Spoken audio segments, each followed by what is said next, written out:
Hello, friend. Welcome to Love and Griefspace!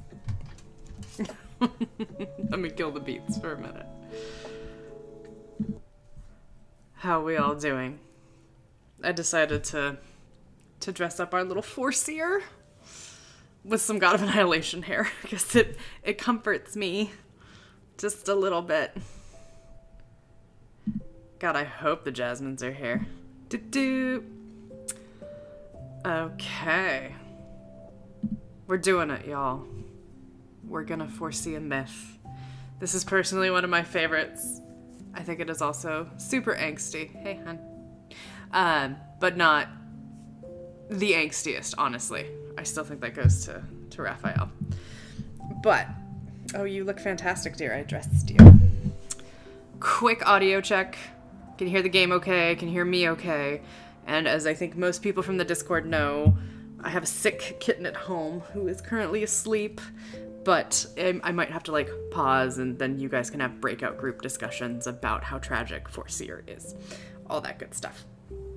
So, we're gonna do a little mything. We're gonna do a little battling. We're gonna do a little crying. Y'all are gonna learn what the Jasmine means. Pleasing so others is unnecessary. Just do what you like. Okay, honey. I'll do what I like. Yay. I'm gonna turn up my Zayne a little bit because I'm like, speak to me, my love. And actually, I'm gonna put my headphones on even though it hurts my ears right now. I have to be a cat. I am a cat girl. And also, I'm pretty sure Henry's gonna show up because he's a good emotional support cat. Okay, question.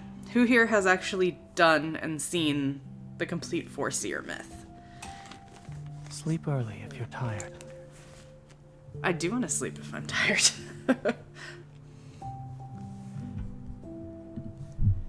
Mama, you've done it? Frost, I'd be ashamed if you had not. Laquan, I appreciate that you are a popcorn slut, and I do need to get some of your popcorn recipes. Mama cried a lot when she did it. It was a lot. Also, Shadow, you're on Sylus's birthday trailer drops. Then let me know. We will pause the stream. It's very important. You're ready to be devastated, Iris? All right. Let's do this. I realize now I have to narrate. Foresee. Look at its beautiful little home. I just made sure I had it all downloaded. Okay, what is this bedtime? We have water. Hopefully everyone has cozy snacks, has cozy drinks, has cozy blankets, pets, emotional support animals. My Yamper is not here right now, but that's okay. And shall we cry? Shall we cry together? Shall we have therapy? This will also, so we just got to, the dawnbreakerness of death and rebirth. Sleep is for the weak. Hey, so we just got to dawnbreaker portion of death and rebirth. About to start Zayne's chapters on Mama's Voice Side Chats. So from that perspective, I wanted to go through Foreseer to kind of give you some of that history and, sort of where this comes from. We were talking a little bit about the Origo Protocol and all of that, and I had mentioned the Creatio Protocol. You're going to learn what that is, why it's so important, and why all of us say fuck Astra. So, feel free. We can stop at chapters. Like I said, I might have to pause for a kitten, and otherwise, be prepared, for it is time. Jasmines. This is me delaying the fact that I have to narrate. I'm very self-conscious. God, I'm so sorry. Okay, I got this. Narrator Nikki has entered the chat. And also, if you fall asleep, that's fine too. Yes, my platonic love. I'm here for you, mi amor. It is called Tower of Secrets. This is already not good.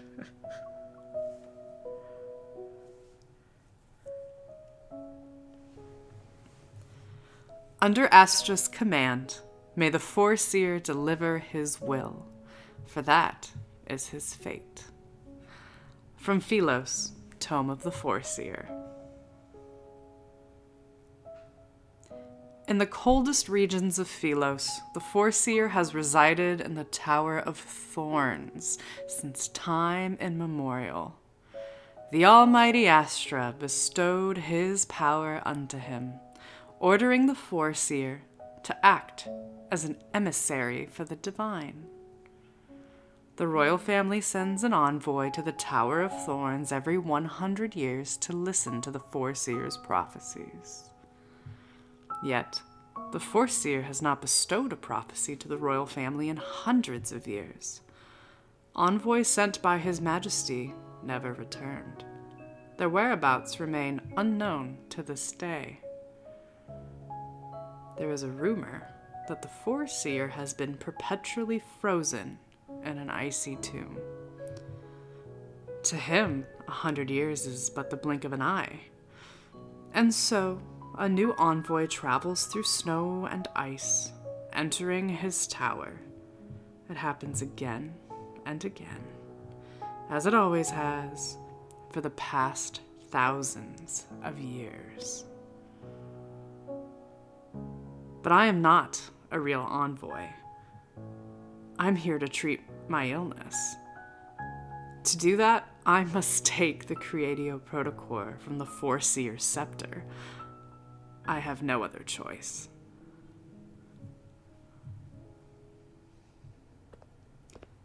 Suppressing my anxiety, I walk into the massive room and bow respectfully. I am His Majesty's envoy, sent here to listen to the Foreseer's prophecy. My voice echoes through the empty room. I look up to see a man wearing a blue robe. He sits on a throne of ice as he holds a scepter. That must be the Foreseer. How strange. His body is ensnared in brambles, thorns wrapping around his arms, legs, and chest. It would seem he's shackled to the throne. I slowly approach him. I see his head lowered, his eyes shut. He's encased in ice. Is he unconscious?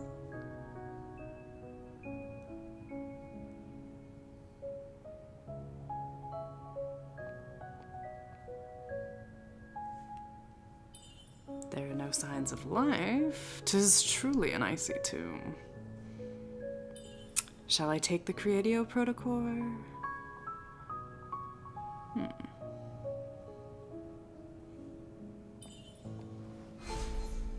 How impudent. Foreseer? Is my imagination playing tricks on me? Is he frozen or is he just pretending?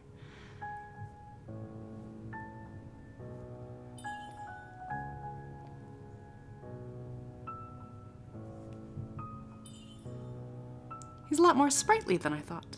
Every book I've read describes him seems as an that old those man. tomes you've gleaned through have taught you nothing about etiquette. Daddy is mad now. This is why I don't want to tap his ass. Daddy's mad.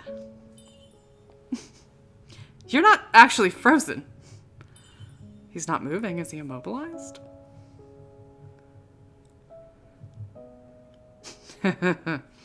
This is so rude. Do you know what happens when fools disrespect the Foreseer? Your actions are testing my patience. It seems you do not know what true horror is. And you are frozen. My expectations were a bit higher Winter than this. punishes every wrongdoing in due time.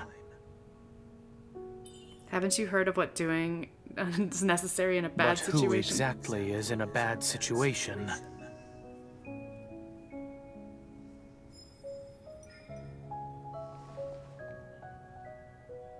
She is so saucy. Let's go. Good for you. Okay, I did it.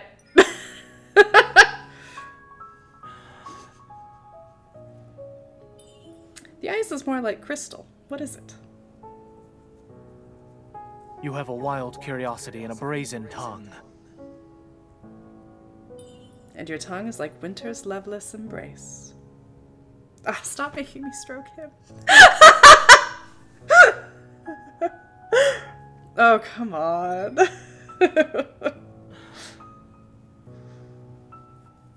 A punishment. Aren't you furious? Fury? Those sorts of emotions I no longer have any use for. I was caught up in the moment. I gotta finish what I started.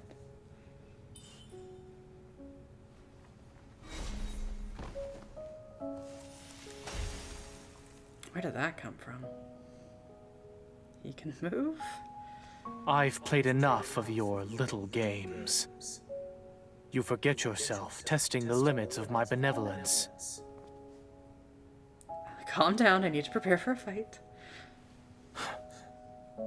An honest death is not a suitable punishment for every pretender.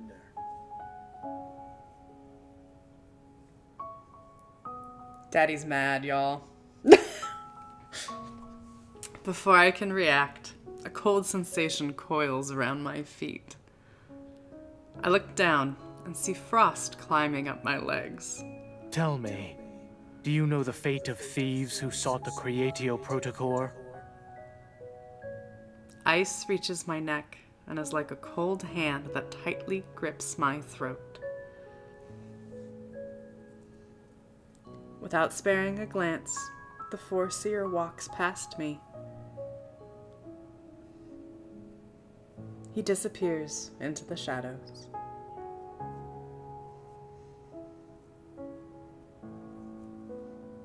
Where are you going, Foreseer? The crystal covers my mouth, sealing it.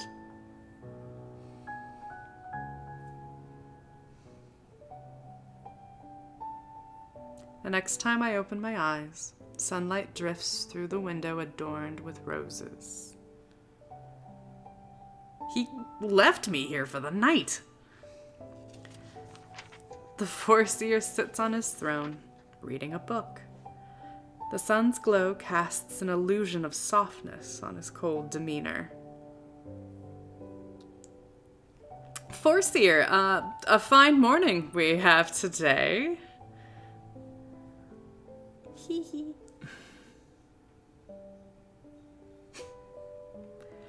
He doesn't look at me. It seems he won't even give me the chance to explain myself. You've been encased in ice for ages, but you still read on that throne. Shouldn't you be tired of the world's greatest chair after staying there for hundreds of years? You may try it yourself, then inform me of your findings. The Foreseer turns another page of his book. No, I can't feel my body at the moment. I have yet to eat anything after entering the Tower of Thorns. I choose my words carefully, yet he still doesn't look up. A human can survive for 7 days without food. That's such a Zayne line. Given your stubborn character, you should live for an extra 2 days. And I would too, bitch.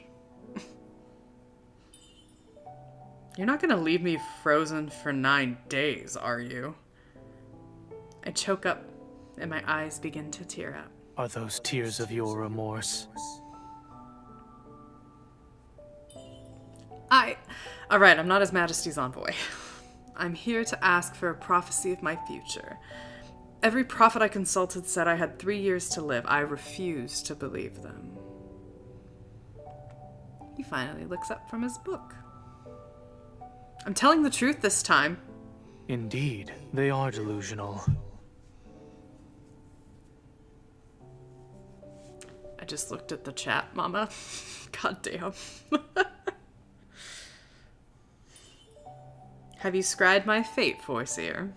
To disguise yourself as the king's envoy and sneak into the Tower of Thorns, you certainly have less than 3 years. Foreseer, you can't... Ice covers my mouth again. The Foreseer resumes his reading.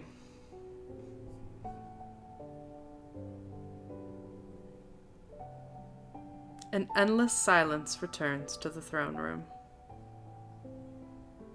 Nightfall greets the tower. Taking the place of sunlight, moonlight shines into the room. Today is the first day of my punishment for entering the Tower of Thorns. I've come to a realization after being frozen here. It is nigh impossible to warm the heart of a demigod who lives in these rime-kissed lands.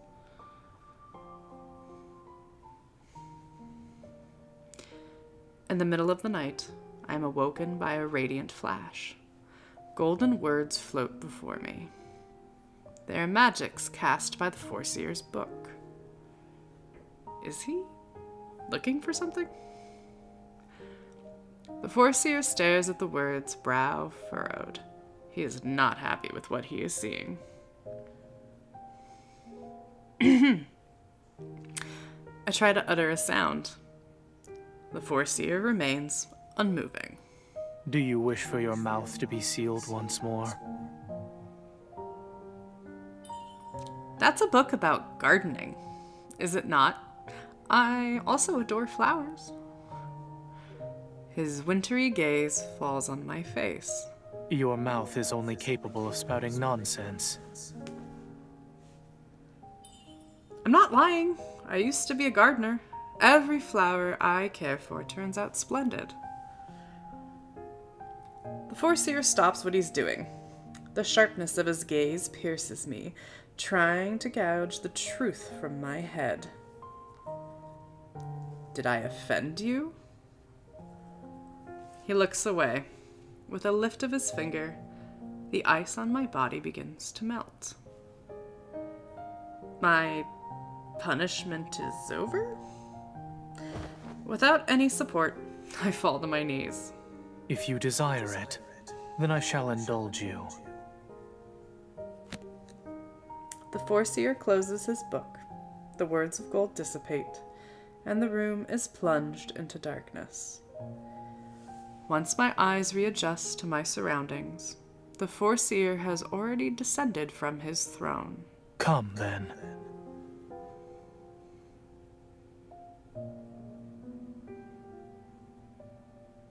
I follow him, climbing the spiral staircase of the tower. I'm out of breath by the time we reach the top. Meanwhile, the Foreseer is unfazed. In the distance, snow-covered mountains are like white seashells. Impossible. I was not brought here to admire the scenery.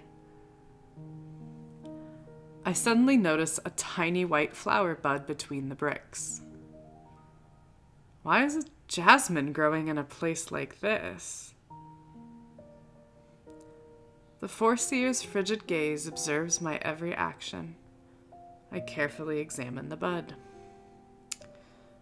There's something wrong with it. I doubt it will bloom anytime soon.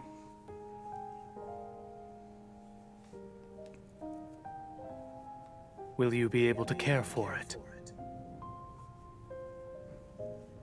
I consider the possibilities, but the Foreseer seems to predict my next action. He moves toward me, looking into my eyes. Answer me.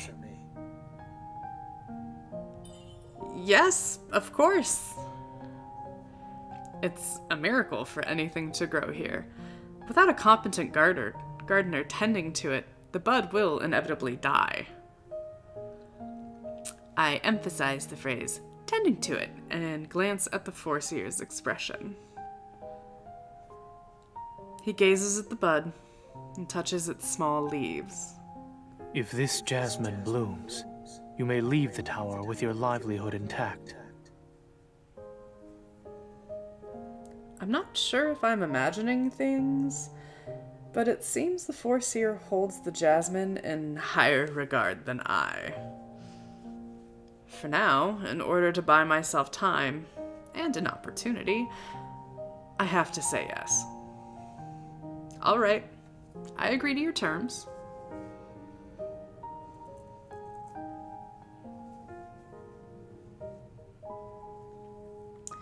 Oh, Foreseer looking through the book for how to make Jasmine's less angsty. He's right, Miss. And god damn it, Mama, Foreseer really is the Dom, God of Annihilation is the service top, and Master of Fate is just happy to be here.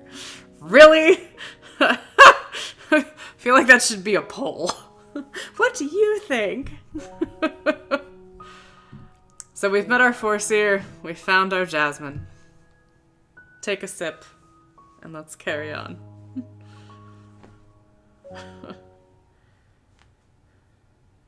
I stare at my reflection in the mirror. There, on my bosom, are blue markings engraved in my flesh, like cracks that would appear if someone wedged their blade into a frosted ground. I hate having to say this. It's a symptom of cryorisis. Getting frozen, people. Cryorisis is a rare, strange disease. Physicians have only recorded a few cases in old textbooks. The infected will eventually lose consciousness and be unable to move as if frozen solid. Only the Creatio Protocore from the Tower of Thorns can remove it. To make that peculiar jasmine bloom. This is my chance. I need to befriend the Foreseer so he lets his guard down. Only then will I be able to approach the Creatio Protocore. Why does the Foreseer care so much about that jasmine? I need to investigate.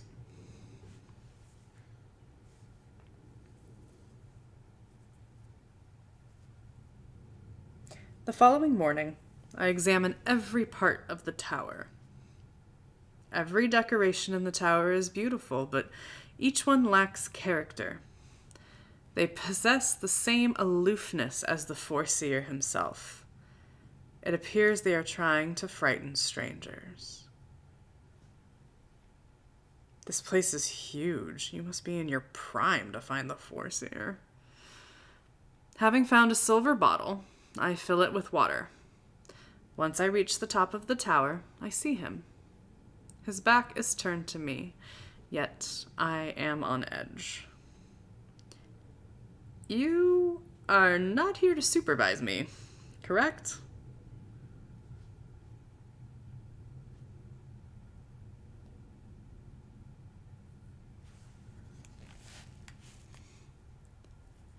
My confidence is not wanting in the least.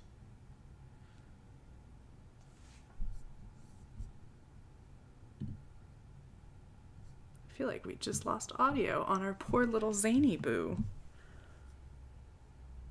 Is that just me? Hang on. Audio problems! No, we need Foreseer in our lives. How did it just die? Zayne's like, I'm out. No Creatio Protocore for anyone. Hang on one sec, y'all. Refresh. Oh, son of a nut bunny. Ha. We're just gonna take a moment. You get to look at my beautiful face while I unplug and replug things in. Have you tried turning it off and turning it on again? Said the internet.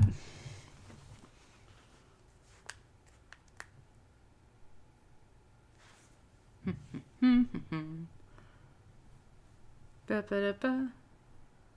Feel like that's a good sign.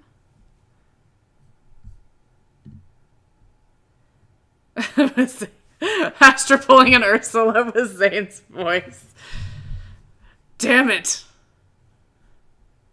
I have asked OBS not to be a dick many times, Mama. Do you think it'll listen?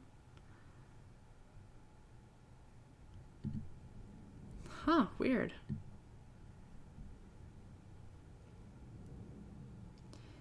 Interesting. Please hold. Mama, entertain the chat. You can do it. I know you can. Boop, boop, boop.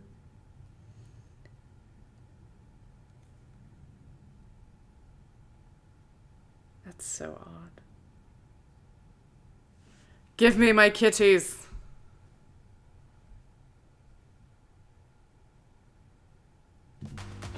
There we go. It was lads that just decided to tank the fuck out. No college lore. No college lore. I didn't approve college lore. To reach to the void. Once upon a time, Nikki had long hair, but had never met Mama.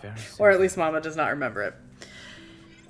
How many pokes does it? You're gonna find out, Davina, in the I'm so used to hitting battle. You're gonna find out how many pokes it takes to make Zayne turn around in tomorrow's podcast episode. Okay. Haha, not memories. I'm just like, nope. Oh no, we have to do the opening part of chapter 2 again.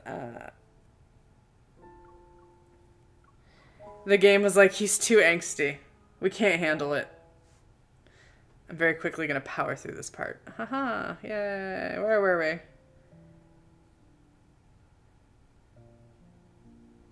Yes, we need to investigate. My apologies.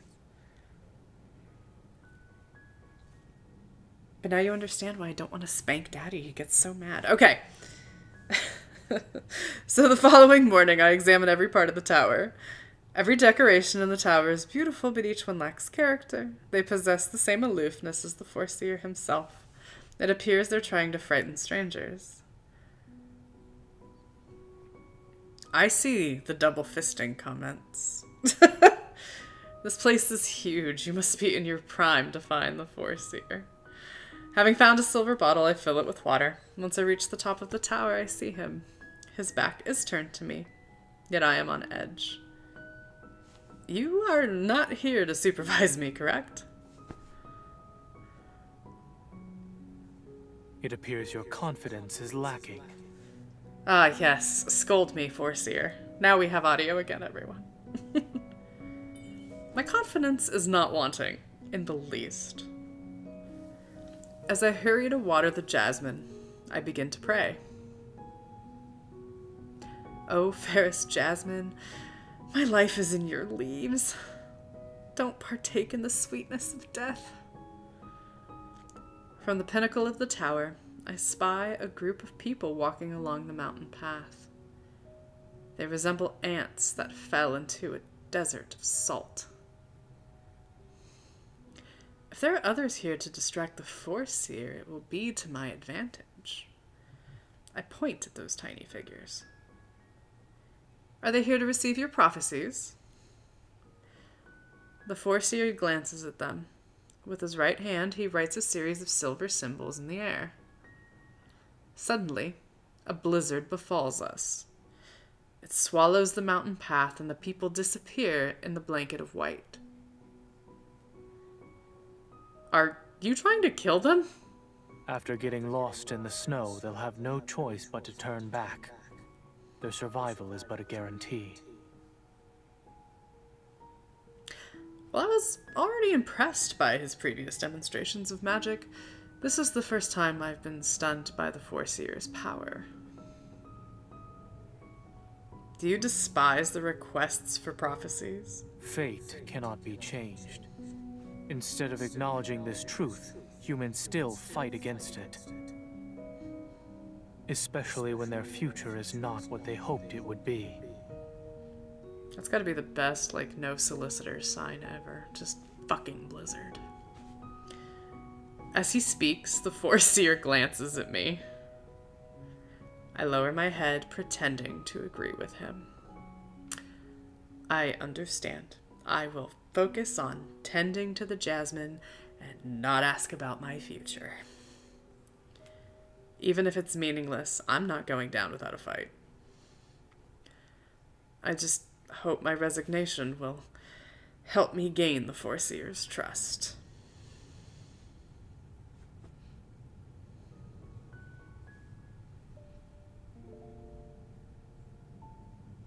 He does have a back thing. Look at that, with like the little slit. Anyway.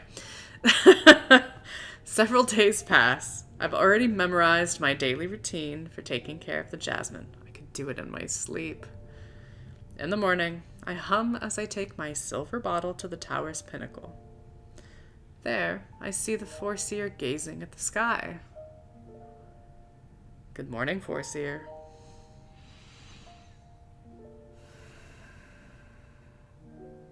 Hesitating, I look up to see a sky free of clouds, serene azure reaching far and wide.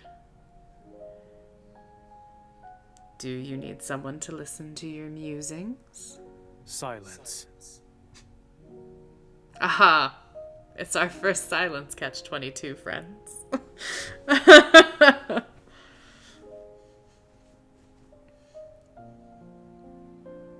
Gardeners do not require mouths to work. Damn, bro. I silently water the jasmine and observe the Foreseer, who is acting strange. Suddenly, the sky is filled with the cries of birds. I'm shocked by what I see. Thousands and thousands of silvery white birds fly toward the Tower of Thorns.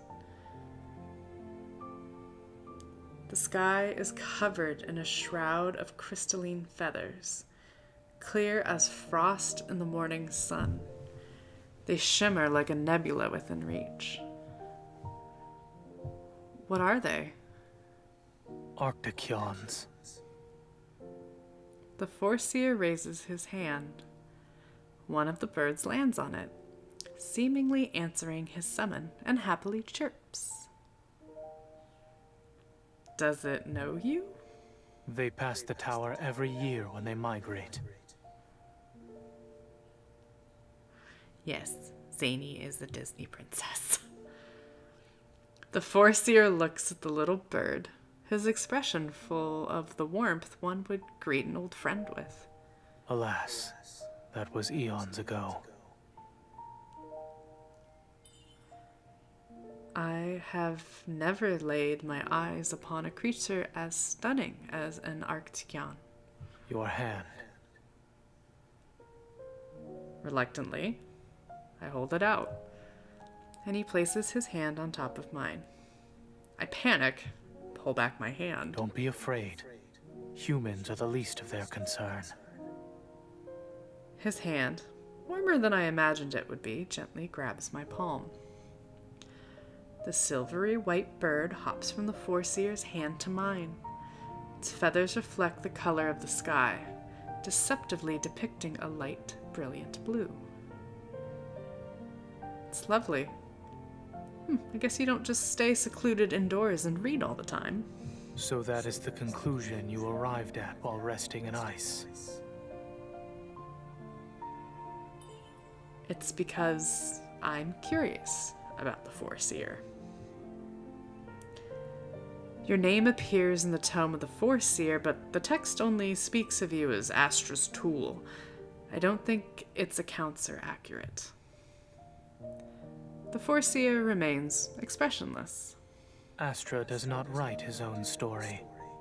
Because Astra's a dick. Sorry. The imagination of mortals is what remains in the sands of time.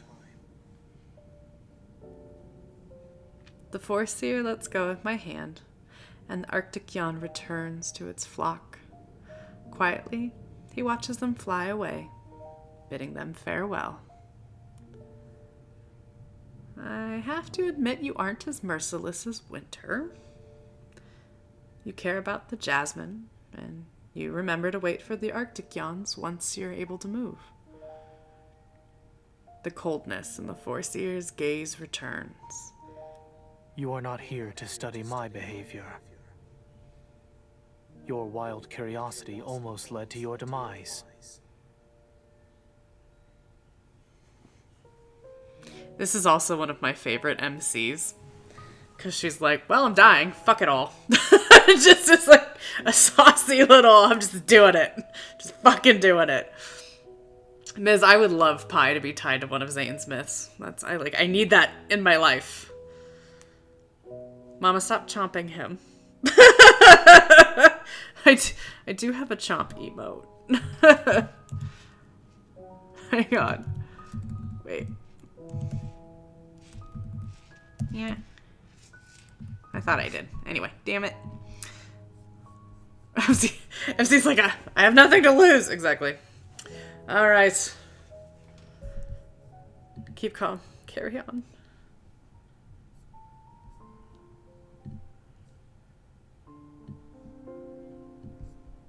Boop. Turned up the game audio. Sorry about that. While the Foreseer checks the Jasmine every day, it's not enough to get closer to him or the Creatio Protocore. I need to spend more time with him. I need to hunt this man down in this Tower of Thorns and be friends. Thank you, Davina. Fractal Library Kid is Shubai. Shubai has actually a mythical pet. That's more like a dog. Sorry, got distracted by Twitch chat. I'm here. Today, after watering the Jasmine, I purposefully walk by the throne room. The Foreseer is reading. It's a wonderful morning, Foreseer. Have you paid a visit to the Jasmine?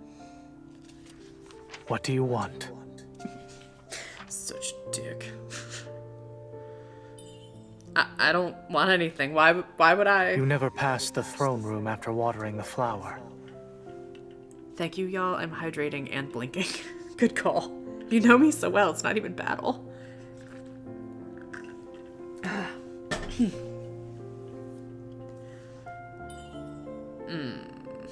He actually noticed. Do you know that today is Wishin' Day? I have heard of it. Where I come from, everyone prays to Astra by lighting sky candles. I made one with a few scraps of paper. Very simple, but tonight, the Foreseer looks up from his book. I don't do such things.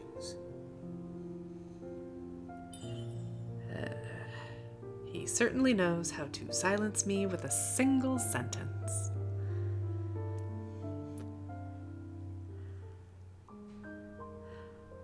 As night watches over me, I climb to the top of the tower with my sky candle. I wait, but the Foreseer has yet to reveal himself. He's not going to join me. Of course, he's the Foreseer. With Astra's blessing, he sees prayers are a waste of time. I light the candle, and its weak flame shines, a small glimmer. Oh, omniscient Astra the Almighty, who we say fuck to. Please don't let me become like ice. There are so many places I wish to visit, things I wish to do. Please, I want to live a little longer. I whisper my wish and let go of the sky candle. I watch as it floats into the air. When it reaches a person's height, it breaks, flutters, falls to the ground. Has Astra denied my wish? Spoiler. Yes. Sorry. I kneel down and silently pick up the scattered pieces.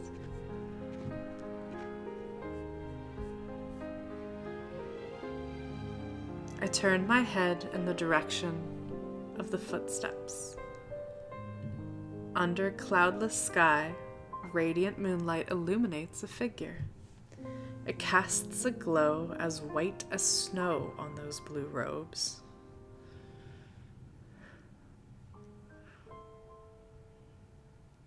I force myself to smile.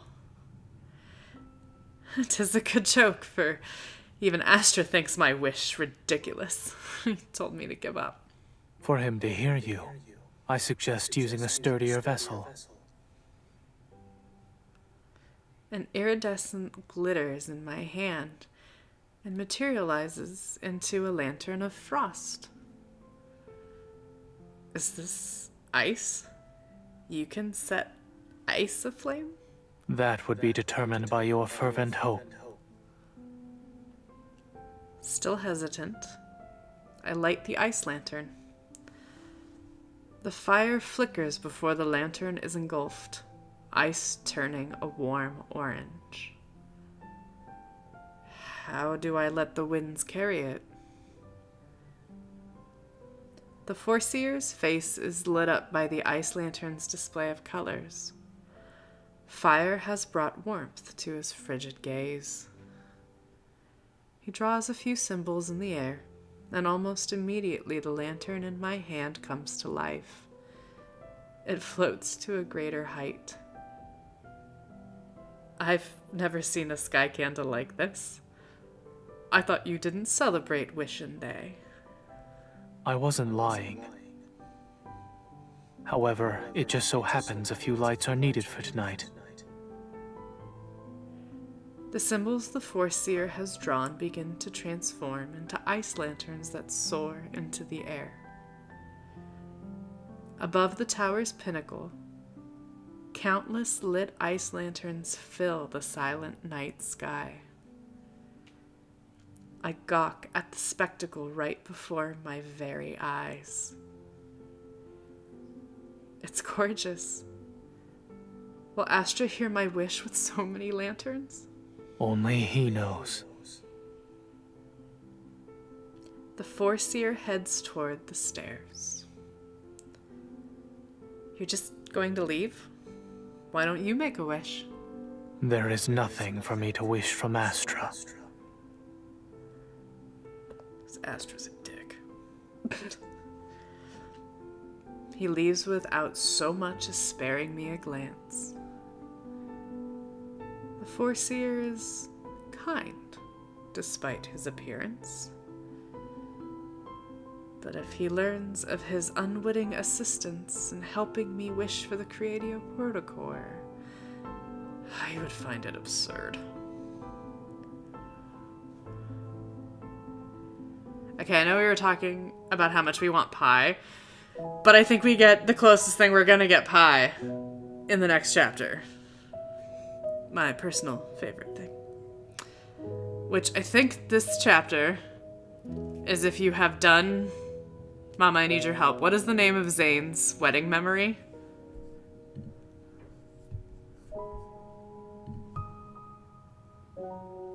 I appreciate you, Frost. Thank you. Thank you, Frost. If you've done Iceborne Warmth, like, the next 2 chapters are just gonna be like, oh, fuck me.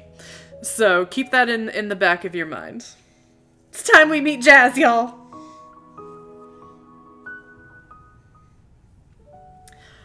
Under my care, the jasmine bud grows bigger by the day. I am happy, but also nervous. According to my expertise, the jasmine will bloom in less than a week. I don't have much time. I also learned that, other than reading and checking on the jasmine, the Foreseer stays at a location hidden behind an ordinary door in the basement. Hi, Ditch.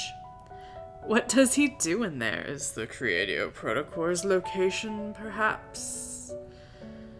When the Foreseer disappears behind that door again, I pretend to lose my way and follow after him.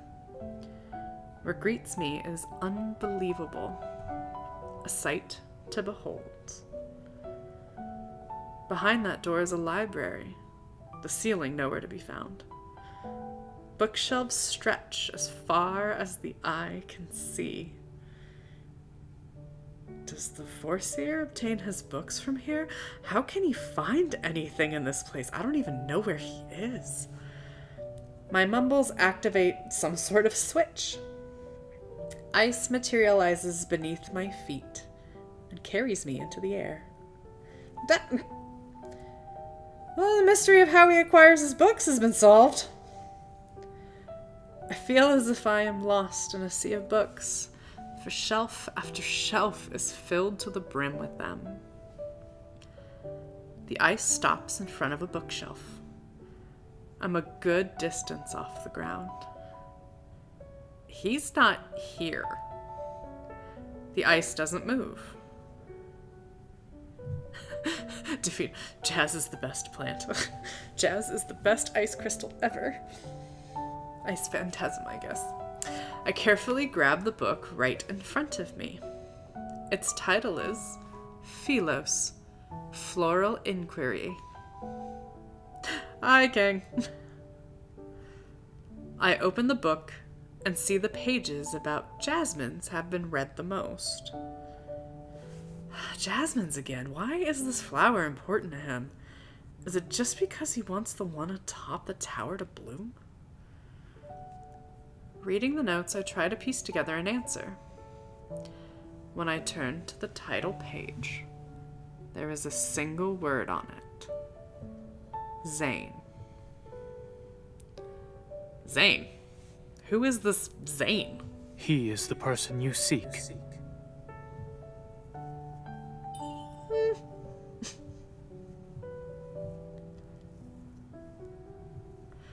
I turn around. On a platform of ice, the Foreseer stands behind me. His steadfast gaze sends a chill down my spine. I had no intention of intruding, Foreseer. The ice kidnapped me? Are you claiming the frost coerced you? Frost, did you coerce?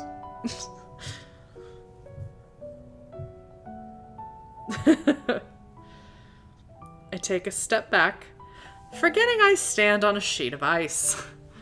My foot touches nothing. Help! In a moment, I go from descending to being caught in the air. Expressing your regret does not require theatrics. It's such the most, Zayne line told in the most Shakespearean way. I love this line. Frost, you can be very persuasive. Are you mocking me? I find that hard to believe. His eyes, their depths seemingly immeasurable, are close to my face. The Foreseer carries me to the ground. I come to my senses and lower my head. You can let go. It was good that you were present. It must be dangerous to acquire your books like this. Likewise, 'tis dangerous to push one's duty onto others. Others? An ice cluster appears in front of me and slowly spins. The ice at my feet, is this its original form? Are you its creator? 'Twas not the work of magic, but a phantasm. The Foreseer taps the ice cluster. Carrying her to the higher shelves without a reason was your doing. Am I wrong? It unfurls and blooms like jasmine, ice particles rippling around us. Does it understand our language? We are like-minded in our distaste for lies.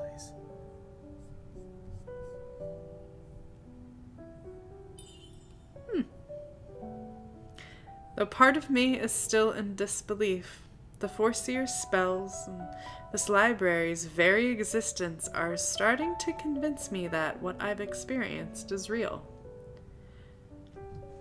My apologies, I snuck in because I wanted to know what you did here. The ice heard me talking to myself, so it flew me up there. The phantasmal jasmine runs circles around me before leaping into my hand. Your forgiveness is boundless, for better or worse.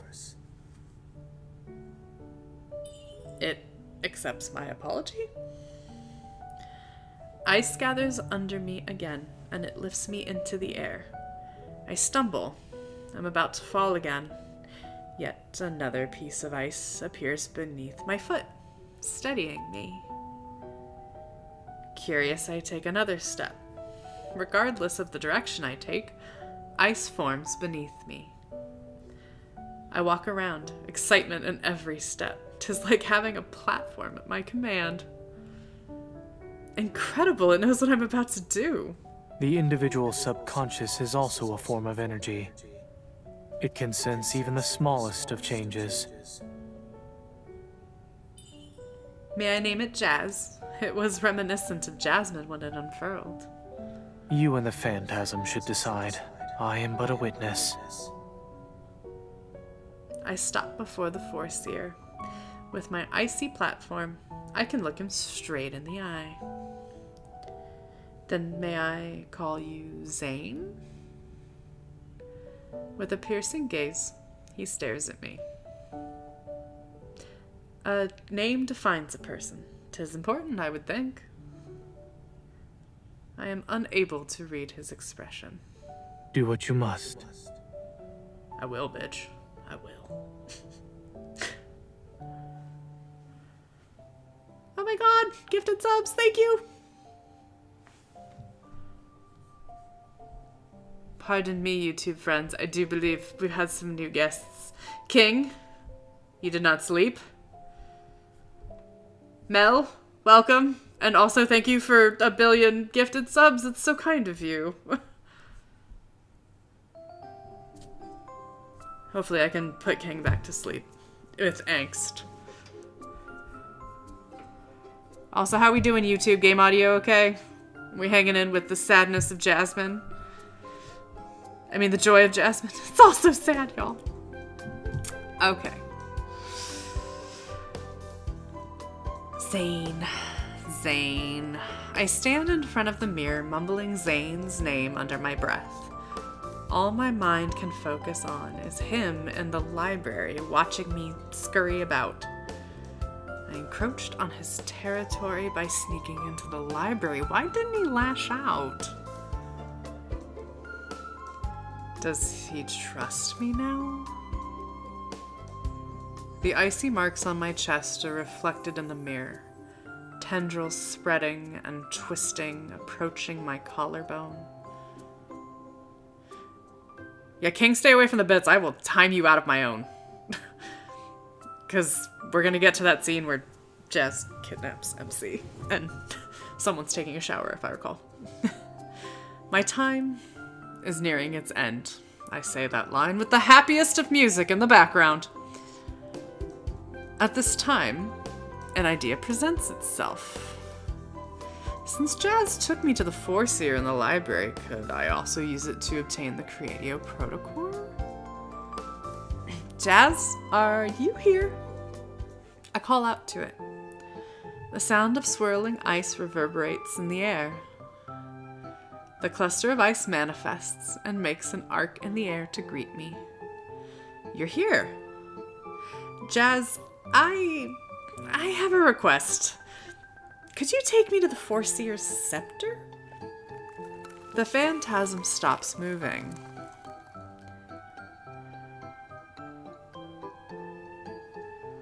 By Astra's eyes, does Jazz know of my true purpose? I wish to...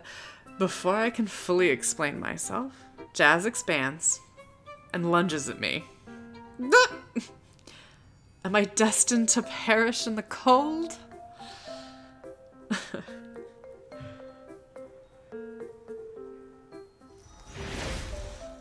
Before I could utter a scream, I realized the crystals phase through my body. There is only darkness. The faint sound of running water catches my attention. Where am I? A distance away, I can make out an indigo spark. That surely must be the Creatio Protocol. Thank you, Jazz! As the light is within my reach, I take note of my surroundings. Steam escapes behind a dark-colored curtain. Moonlight shines through the window, landing on Zayne's shoulders and revealing the drops of water running along his back.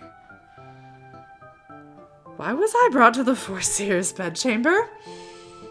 I must take my leave before he notices. Girl keeps getting caught in boys' rooms and showers. Between Zayne, between Sylus. Goddamn. I hold my breath and take one step back.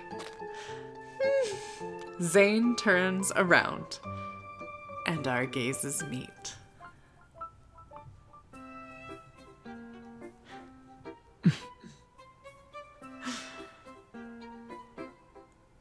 I'm sorry for disturbing you, but I swear on my name that Jazz brought me here. Maybe the turmoil in my mind is playing tricks, but Zayne is unperturbed. With the slight curl of his finger, the steam around us turns into a white cloth that hangs around his waist. And with another wave of his hand, an unforeseen force pulls me in his direction. I stand before him. What brings you here? His hair, his face, his chest, all wet from the water. I am unable to avert my gaze, and I feel a rising heat on my face. But what is more astounding is the number of scars etched on Zayne's body. I thought the jasmine was about to bloom. I was unaware you were bathing. Having coughed up a pitiful excuse, I close my eyes. I sense the invisible force is gone. I open my eyes and Zayne is putting on his robes. No one could have predicted Jazz to be unwavering in its loyalty to you. However, I expected as much. It knows only of us, and thus considers you a friend. And as your friend, MC, I'm gonna make sure you get it good.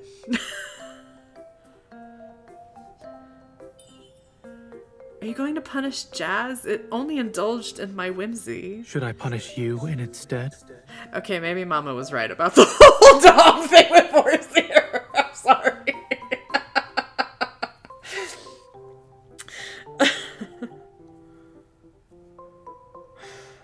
Zayne's unwavering gaze meets my eyes. If the jasmine meets something terrible as I sit in an icy prison for 3 days and 3 nights... Worry not. Punishment awaits. Damn.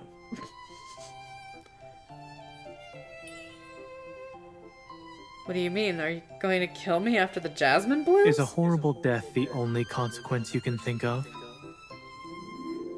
I have no interest in taking the life of another. Is it for this reason you will let me leave? You should decide that for yourself. With a wave of Zayne's hand, I am pushed out of his bedchamber by an unforeseen force. Okay, y'all in Twitch chat, what the fuck happened? The man was just showering. We're supposed to be like, oh, it's cute and funny. Look at all these scars. And YouTube is calm. All I see is he would be into Shibari. Thanks to Vina.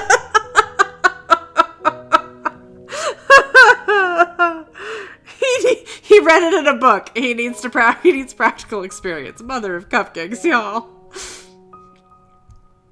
Why are we giving Mama a ball gag?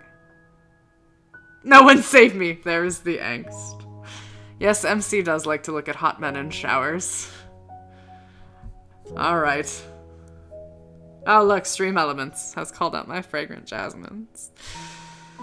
Oh, we're just about halfway through. I remember we were talking earlier about, like, Foreseer is kind of like this cute, nice, slow burn myth until you get to the last chapter, and then you go, fuck! But I do love Disney Princess Zayne in this, especially with Jazz. Jazz is one of my favorite things, and I really hope if, like, the fourth myth is him as the librarian, which I am actually thirsty, but, like, for actual water, because I keep reading. So everybody take a drink as well. I really hope in, like, his next myth, Jazz does make an appearance, or, as previously mentioned, Pi is, like, his homie, like Mephisto. Thank you, Frost. Okay. Whew. Refill your popcorn, take a sip. Chapter 5. God, I fucking love the Fractal Library. Okay. Narrator Nikki has returned. Zayne will catch me if I am anywhere near the Creatio Protocore, and the more I learn of Zayne, the greater the mystery enshrouding him.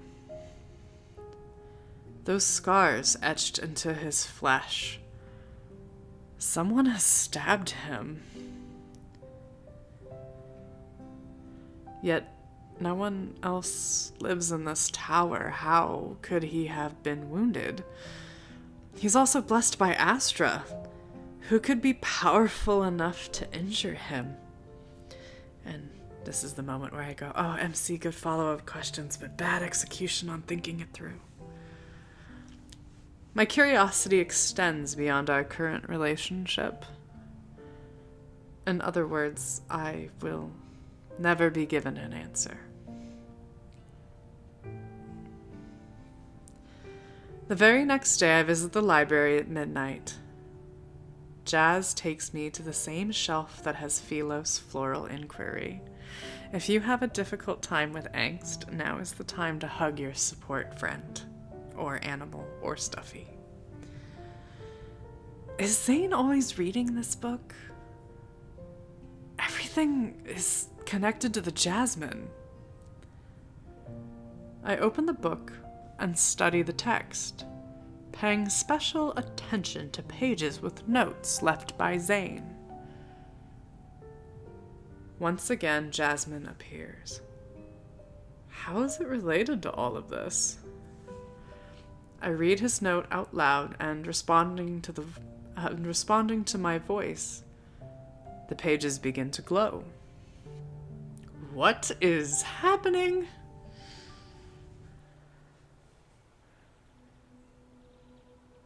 When my vision returns, I find myself in a sea of white flowers. The sun's golden rays shine on this field of jasmines. Except the flowers aren't in bloom, they're all flower buds. Nearby, a familiar figure, its watcher, I presume, observes this field. Zayne, why are you here? Where are we?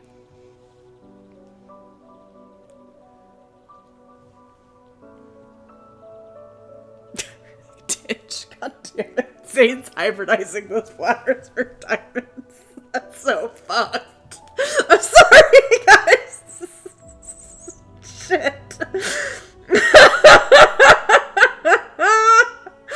Oh, that's trying to, like, make the pain of this a little better. The farm seer. Okay, I'm back, y'all.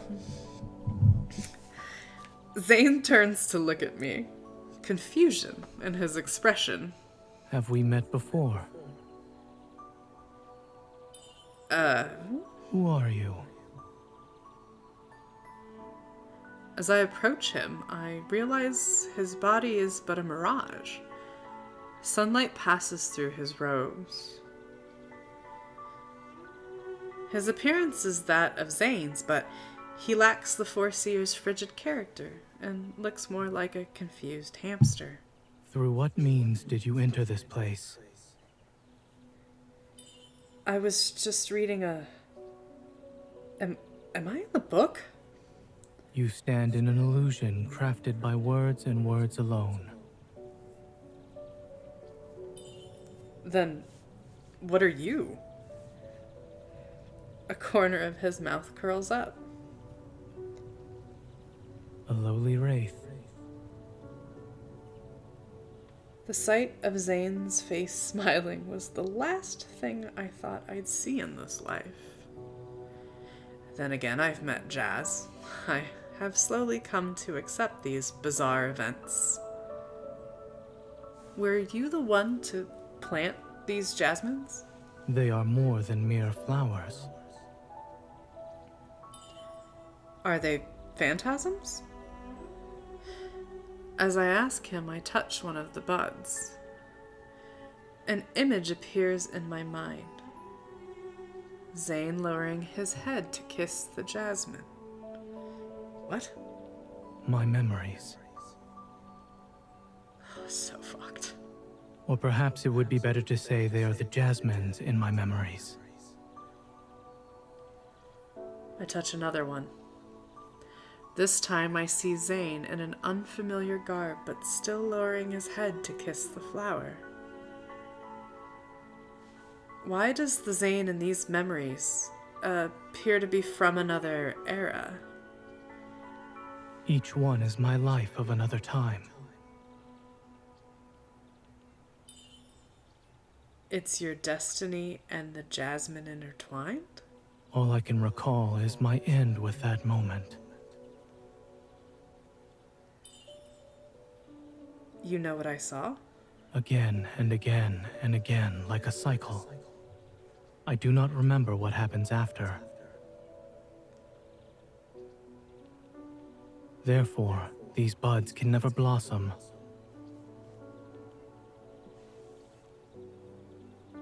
Guys, I have to be kind of serious while I'm reading this, and all I can read is the Twitch chat finally agreeing with my assessment that these are the worst pants in the entire game, and yes, they look like Adidas tearaway pants. I need a minute. Gotta get serious face back on.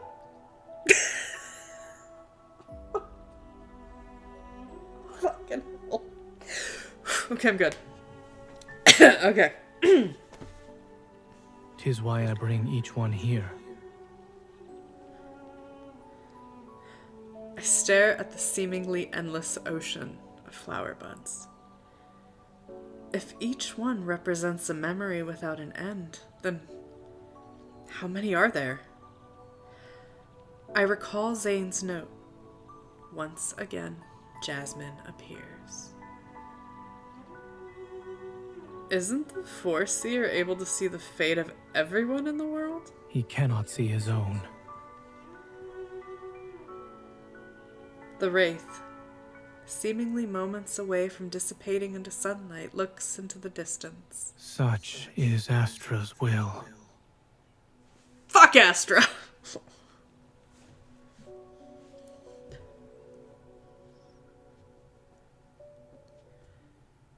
I leave the library and slowly climb the staircase. My thoughts still linger on the book's illusion. I reach the top of the tower, and there, Zayne stands in the moon's immaculate glow, thinking deeply while gazing at the jasmine. I understand its significance to him now. He's pinning his desire to remember onto the flower bud. You are not forbidden from entering the library, but you cannot venture there as you please. Zayne, have you ever considered leaving the tower? Zayne looks at me, his emotions inexplicable. What text did you find to make you ask such a thing? Maybe these jasmines represent the outside. Zayne lifts his hand, and I am abruptly pulled toward him. His hand grasps my throat, his wintry gaze meeting mine. Your insolence reveals itself. Allow me to remind you of your place. Fear spreads throughout my very being. All of a sudden, the Creatio Protocore on his scepter releases an eerie indigo light. Frowning, Zayne relaxes his grip and pushes me away. Stand back. Zayne? Stay away from me. before I can do anything, a myriad of brambles sprout and slither with serpentine precision towards Zayne. What are these things? Seemingly alive, the brambles ensnare Zayne's entire body and dig into his limbs and torso. It's exactly like our first meeting, when he was bound to the throne. These are preventing you from leaving? His gaze is as cold as winter's sting. The Foreseer cannot set foot outside the Tower of Thorns. One of the brambles rushes for me. It scrapes my arm, a line of blood red as proof. Zayne lifts his finger. Ice appears and shields me from the brambles. A few swipes is all it needs to take your life. I remember the Creatio Protocore glowed when I talked about being outside the tower. Is this because I suggested you leave this place? Your wounds, are they from the brambles? He is warning us. Astra can't be the sixth ally. I'd save a lot of diamonds. I would never pull for that fucker's ass. I don't give a shit. Astra? I realize only Astra could perpetually freeze him. The Creatio Protocore is his method to keep an eye on the Foreseer? Not only does Astra punish any attempt to leave the tower, but even the mere thought of it is also intolerable. You've attempted to leave the tower, yes? That is why Astra punished you. I have no recollections of such. I'm sorry, I was unaware. I assumed you didn't want to leave. You've begged enough for forgiveness. Destiny's guiding hand may have brought you here, but it is time to abandon your curiosity. The brambles seem to have calmed down and disappear into smoke. If not for my wounded arm, I would have assumed I was dreaming. There will be a solar eclipse tomorrow. I must wait at the tower's pinnacle for the prophecy. Unless I tell you, you are prohibited from entering.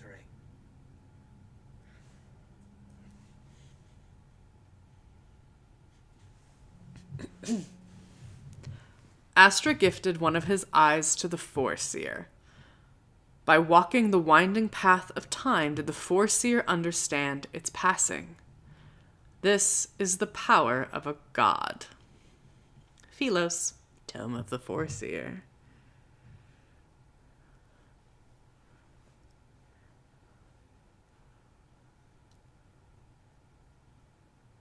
The moon masks the sun, and only a golden ring remains. A beam of light strikes the Creatio Protocore. Light reflects off it, forming chaos, patterns of disorder, which is brought into the hands of the Foreseer. Ancient symbols gradually appear as he pieces together a puzzle. Astra's will has presented itself, and the Foreseer's indifferent facade reveals a hint of indignation as he, too, is imprisoned by the prophecy. Astra has spoken. Those who defy fate are sinners and shall be punished by him.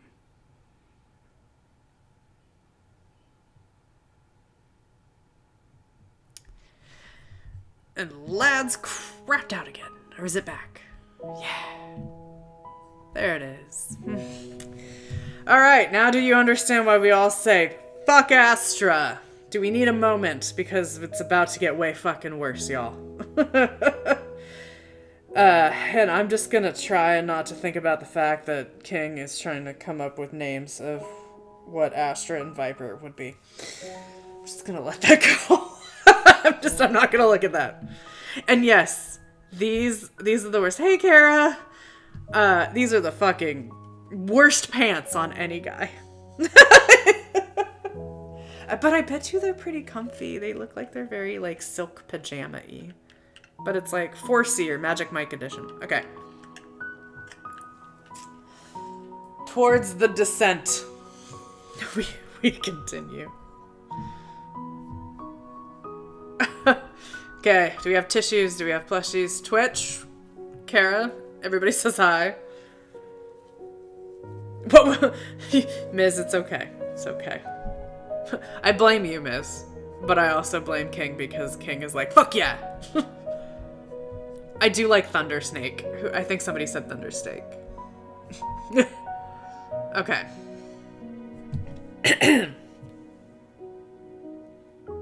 We continue. When I open my eyes, I find myself lying on the floor of my room. Moonlight cascades onto the empty bed. I only recall being overwhelmed by a strange feeling at dawn. Was I unconscious for the whole day? I look in the mirror. The marks have already reached my neck. My clothes won't be able to hide them now. If I take the Creatio Protocore, will the Foreseer still be Zayne? And if he isn't the Foreseer, he's doomed to be trapped in the tower forever. Doesn't that make him a prisoner? I don't want to hurt Zayne, but I can't die like this.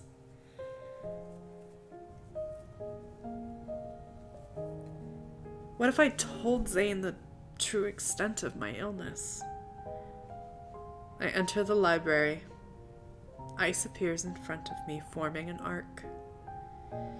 Jazz, is the Foreseer here?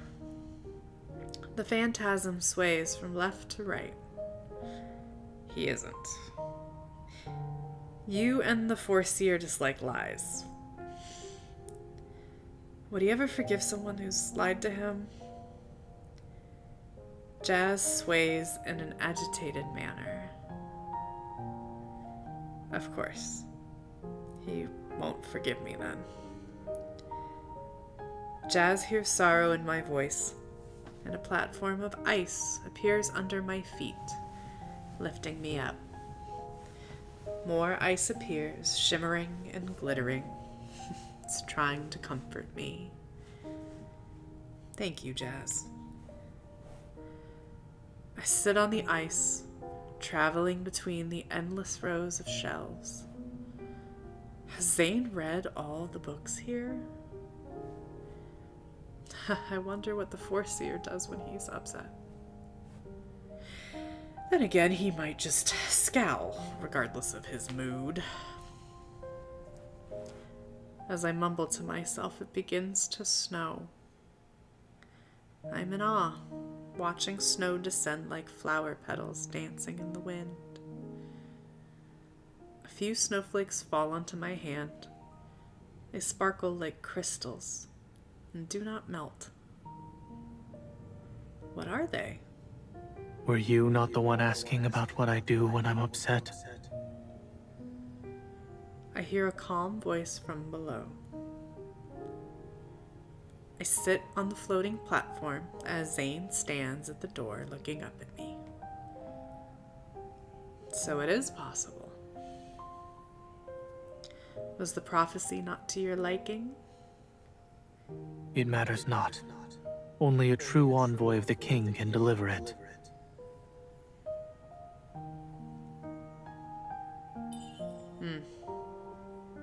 You're mocking me again. You aren't upset then? Zayne lifts a finger. The ice carries me down to him. He looks me in the eye. And you? What do you do? I think of the flowers I planted as they sway in the breeze. I dance. I thought humans only dance when they're happy. Not all of them. The more upset I am, the more I try to move around.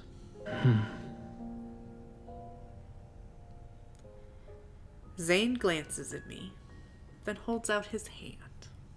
May I? Are you requesting a dance? Here? We will both feel better if we dance under the snow. I hesitantly look at Zayne. His expression is reminiscent of a merciless blizzard as per usual. Would you prefer we do something else? We can dance.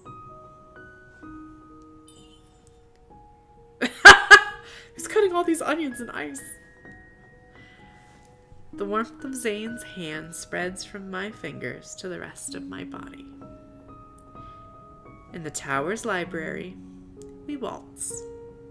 Snowflakes gently flutter about, and we step on the jasmine-shaped ice. Everything has led to this precious moment. We gaze into each other's eyes, our hands touching, our steps synchronized. You've lived here by yourself since the beginning.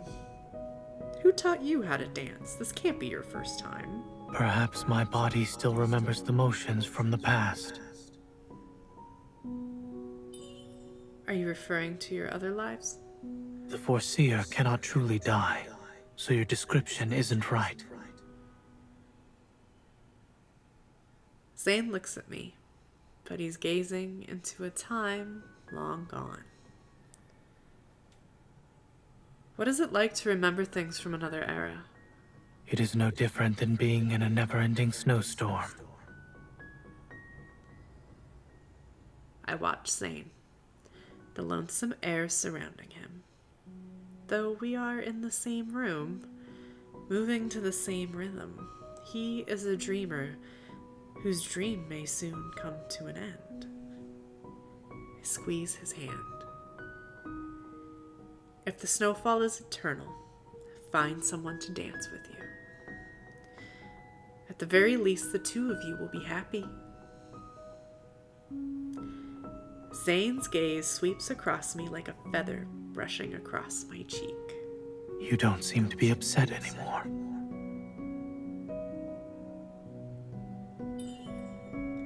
Our dance would be better with some music. Following the rhythm of our steps, I start to hum.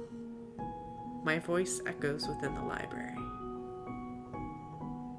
You always hum this melody when watering the jasmine. So you've noticed. Will you sing for me?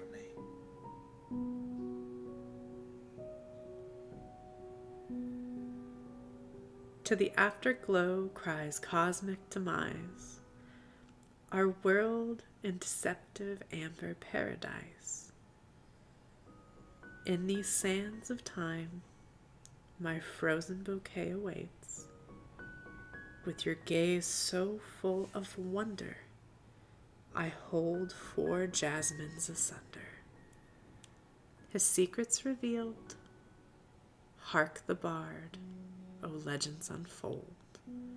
This distant tale they sing to you, unspoken desires, sincere and true.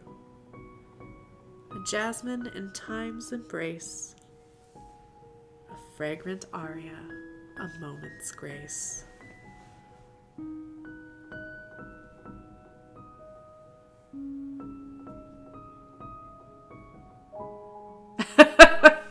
Is everyone okay? I feel like we need to have a moment to discuss the dance that, if y'all want to go do Zayne's wedding card, will make you cry even harder. Because you're like, oh god, it's happening, they're doing the dance and everything. But one of the things I find interesting is that he says the Foreseer cannot die. And the Foreseer, of course, being the emissary of the divine. But still remembers everything. Or seems to have the ability to gaze into other, I don't want to say past lives, but other lives. So I'm like, interesting. Motions from the past. You mean back shots. Goddamn king. But I had the same thought. Okay. I know, I wish we got more animated scenes, because that one is one of my favorites. me fighting for your life to stay awake. I hope I have a very, very soothing voice.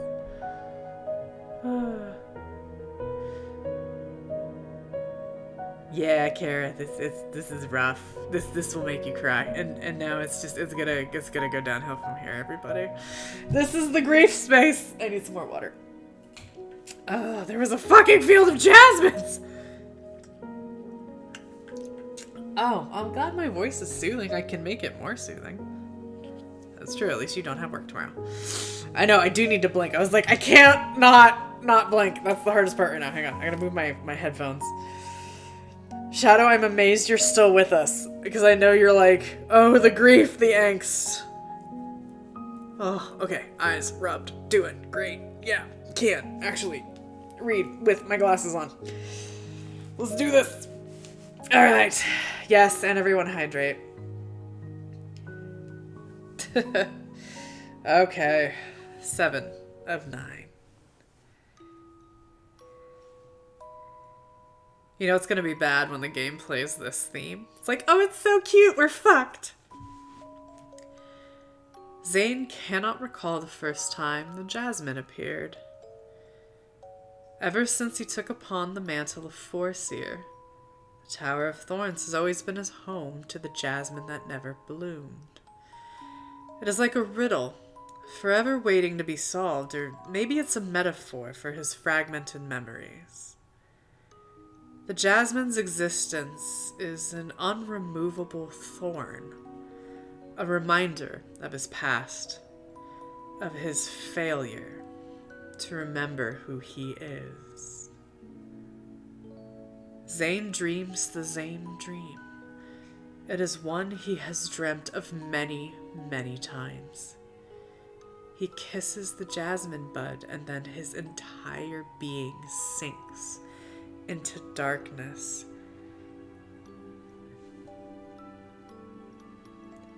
Zayne. Yet he hears her voice cutting through the shadows. Why does her voice sound as if it's from the jasmine itself and not the distant past? Zayne waits for the darkness to swallow him once more, yet when he opens his eyes, the jasmine he kissed in his dreams has turned into the face of a girl.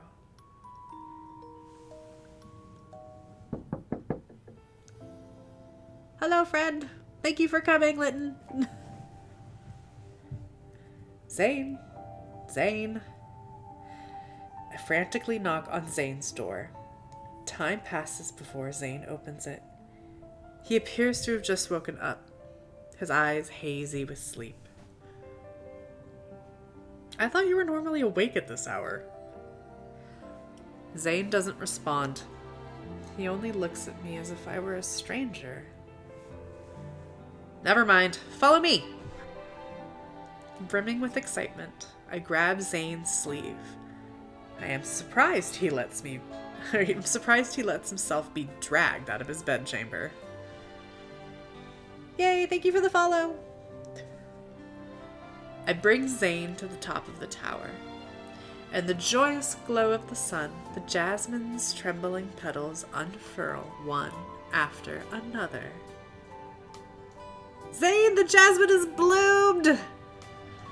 I check Zayne's expression, curious about his reaction. His eyes hold a burning spark as he looks at me. What? Haven't you been looking forward to this? Zayne lowers his gaze, suppressing the light in his eyes. It seems he's looking at the jasmine and me. At last. Well, am I not a skilled gardener? You were late.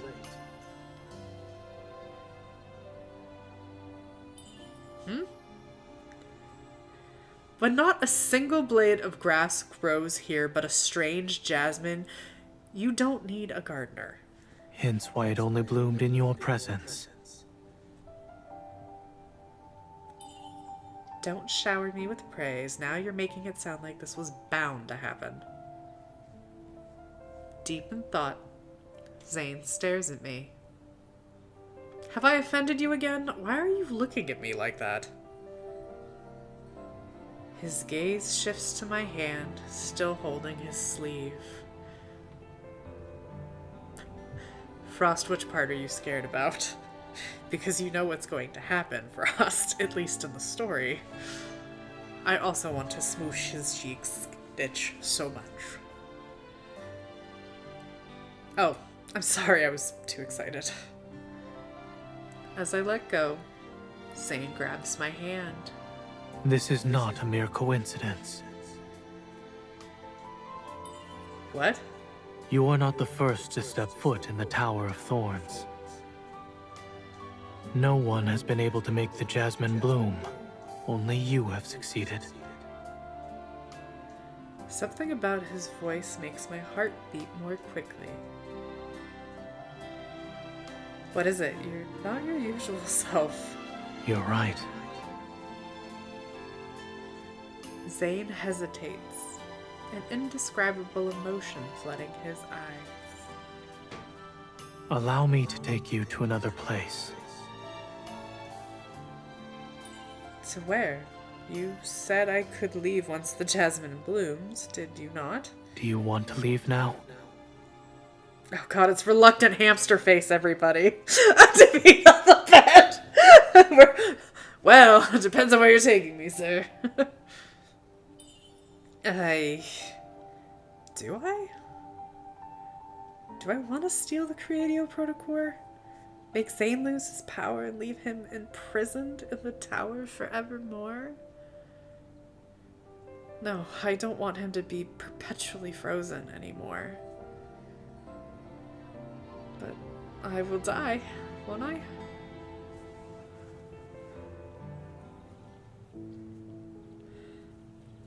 I never expected Zayne to take me to the field of jasmines and Philos, floral inquiry. Under the warm sunlight, we walk amongst the sea of flowers. Zayne? He turns to me. The expression on his face is familiar, yet unfamiliar. It's unfamiliar because of how different the Foreseer and I are. The distance between us a chasm, but the current him reminds me of that wraith. I don't understand. Is the person in front of me real or an illusion? Why did you bring me here, Zayne? Zayne's eyes shimmer like a lake on a midsummer's day. I wish to confirm something. What is there to confirm? He cups my cheek, seemingly losing himself in my eyes. His gaze shines bright. My heart is racing, violently beating in my chest. That I won't lose you again. But then, a suffocating indigo is all I see. The blinding light consumes my vision while my heart feels like it's being crushed. I clutch my chest and faint. We are in the midst of tragedy and y'all are fertilizing jasmine fields. God damn, Twitch!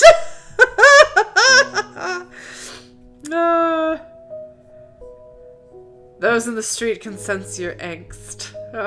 It's getting... Oh, thank you, Kara, for telling me I'm doing well. I'm so fucking terrified of reading this. So, yeah, Kara, if you have not done this, something bad is totally coming. Hi, Shanny! You did get me live! Yay! Okay. We are coming to chapter 8 and 9. Even I might cry. We'll see. My period's being weird. I have emotions. But this is legit the time to have every cozy item and like, you have one more chapter before the box of Kleenex. Are we ready?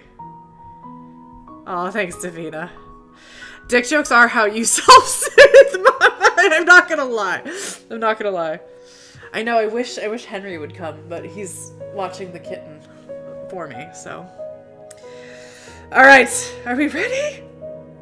Okay. And then we'll do some battle.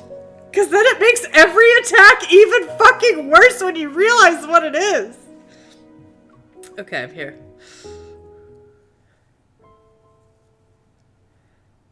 Cradled in Zayne's arms, the girl lies still, her cold warmth lingering. The body he's holding cannot be considered one that belongs to a mortal.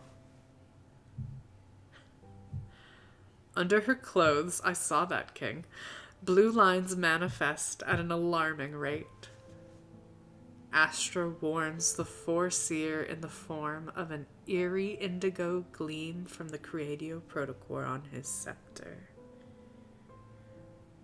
The Foreseer is forbidden from peeking into his own destiny, or else Astra shall give unto him the sweetness of death's embrace. Even so, the Foreseer must see the future of this girl whose fate is deeply entwined with his. Following destiny's golden thread, he unveils truths hidden in the enigmatic mist. Along his long journey, he has met this girl time and time again. He falls in love with her, becomes a witness to her changing fate, and watches her die. Astra's tools can never fall in love. So Astra manipulates his memories of her, plunging them into an incomprehensible mystery. A jasmine bud that never blooms and is out of reach.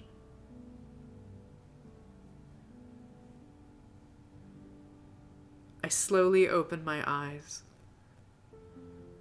Why am I here?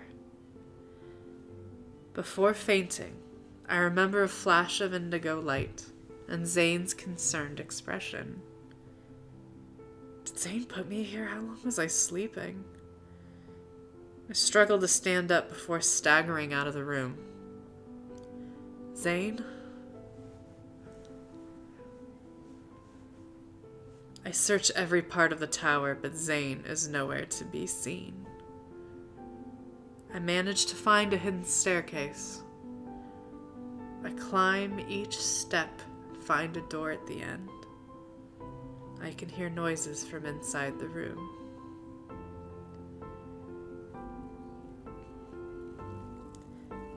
Pushing open the heavy door, I see Zayne shackled to the wall in the corner of the room. This is a prison. From the walls, the floor, the ceiling, the ice approaches, hounding like a living, ravenous beast. Black as night, its glow is ominous. Oh look, black ice, y'all. Dawnbreaker! Zayne, what happened to you? With not a tinge of emotion, Zayne's eyes are scarlet. His hand emits a white glow, and as he clenches it, the black ice suddenly elongates and stabs his body.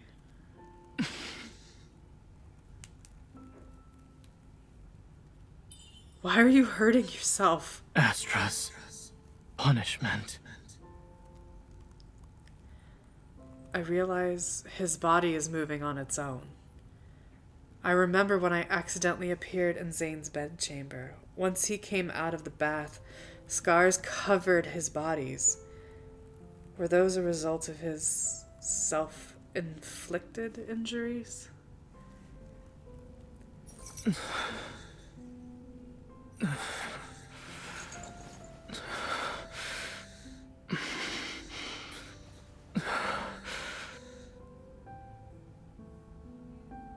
I need to do something to stop the ice.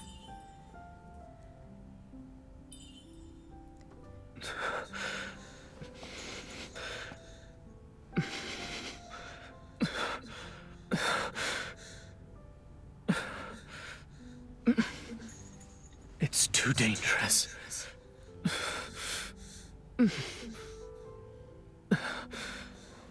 I won't be able to control. Leave. Now.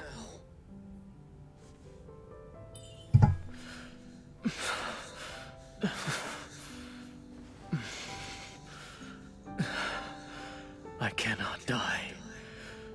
This agony I've experienced before.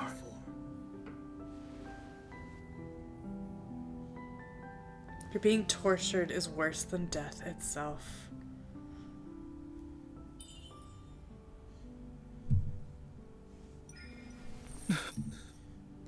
Is there a way to remove it?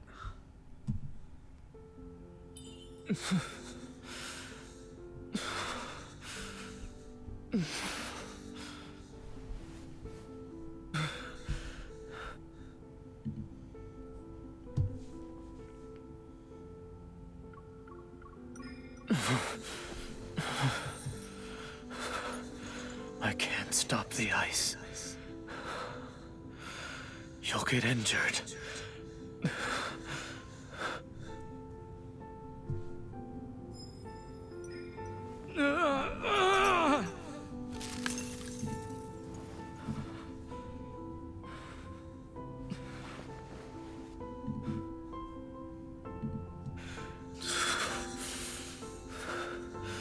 The ice will not relent. Leave this place, please. We have to stop it. Stop it with a hug, y'all. A resonance hug.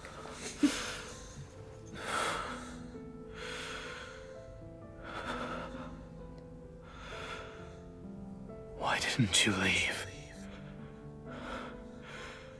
Compared to the previous trespassers of the tower, you truly are the most audacious.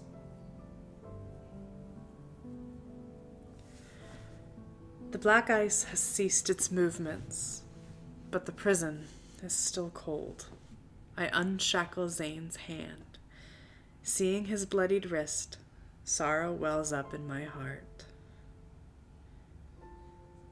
Zayne, I approached you so I could take the Creatio Protocore, but... I know. While you were unconscious, I divined your fate and the reason you visited the tower.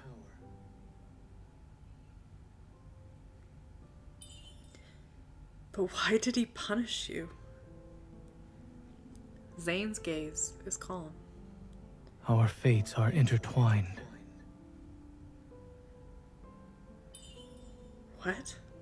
I bear the name of Foreseer, so Astra punished me for defying my own fate. My hand is held in his palm, stained with blood. Come then.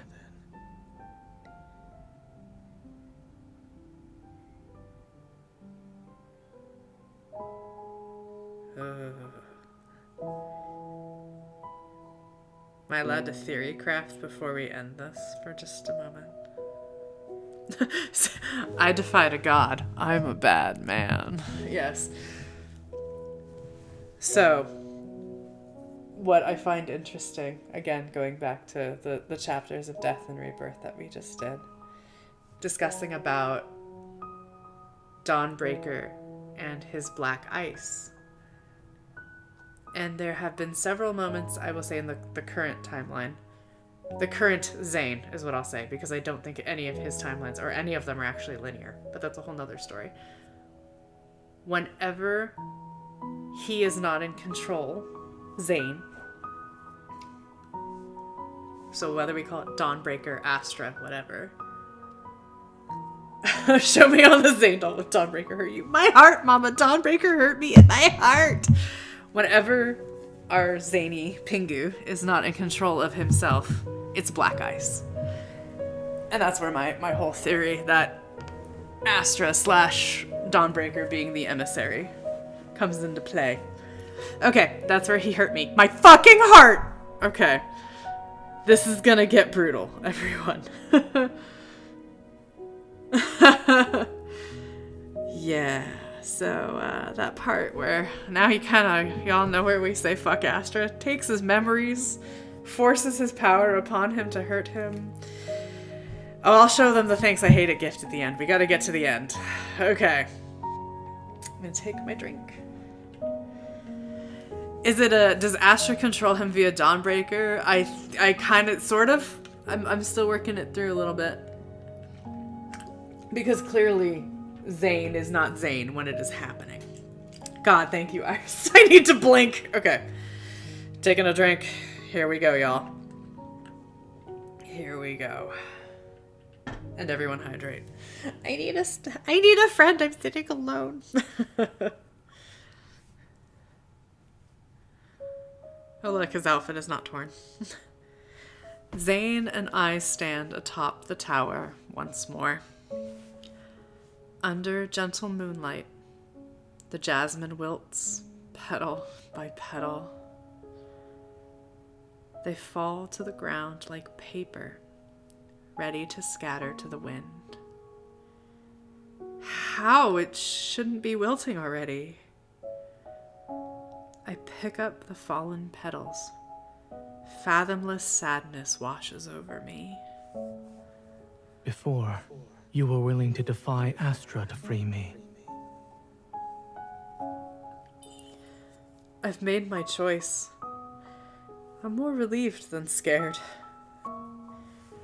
Standing up, I look Zayne in the eye. I no longer fear the pain caused by my illness or my inevitable death. I also don't need to be mired in indecision. When? When I saw you were being tortured in that prison. Within Zayne's placid gaze, a sliver of emotion escapes, flashing in his eyes. You should have taken the Creatio Protocore.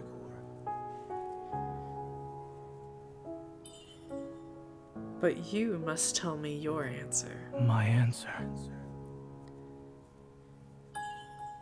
Back in the illusion, you wanted to ensure you wouldn't lose me again. So, are you certain now? Zayne is startled at first, but then he slowly smiles. I too made my choice back in that prison. Light flashes in Zayne's hand, and his scepter appears. Your illness stems from your resonance with the Creatio Protocore. He moves the scepter, and the Creatio Protocore glows brightly when it touches my arm. Then he takes the scepter, dragging it along my arm to my chest. The Creatio Protocore grows stronger by draining away your very life. I feel my strength fading away. My heart struggles to keep beating, yet, rather than be afraid, I am anxious. What are you doing? This would be your fate after meeting me. Zayne stares at me, a strange determination in his eyes. He lifts his hand, and the Creatio Protocore floats from his scepter to his palm. Zayne, I don't want the Creatio Protocore anymore. Light bursts out from it, refulgent enough to illuminate all of the tower. In Zayne's hand, white light encapsulates the Creatio Protocore.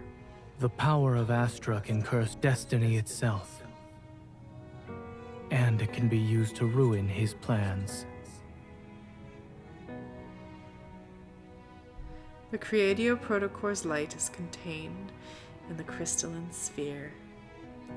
He puts it against my chest, and it dissipates into my heart.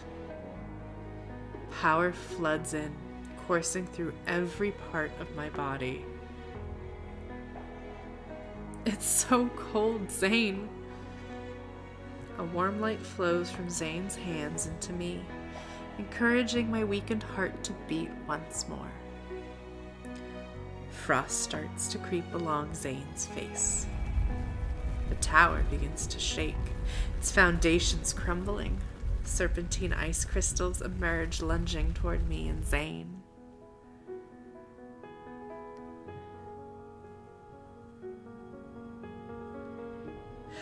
Zayne embraces me, and light from his hand shields me from the ice. Why? I wasn't gonna live for much longer. Accompanying a desperate resolve is deep pain in Zayne's eyes. Your destiny is not written in stone. The ice embed themselves into Zayne's back.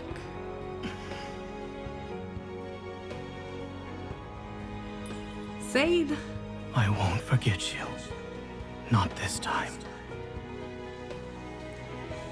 The light gets brighter and brighter, surrounding me until I can see as white. Zayne! Zayne!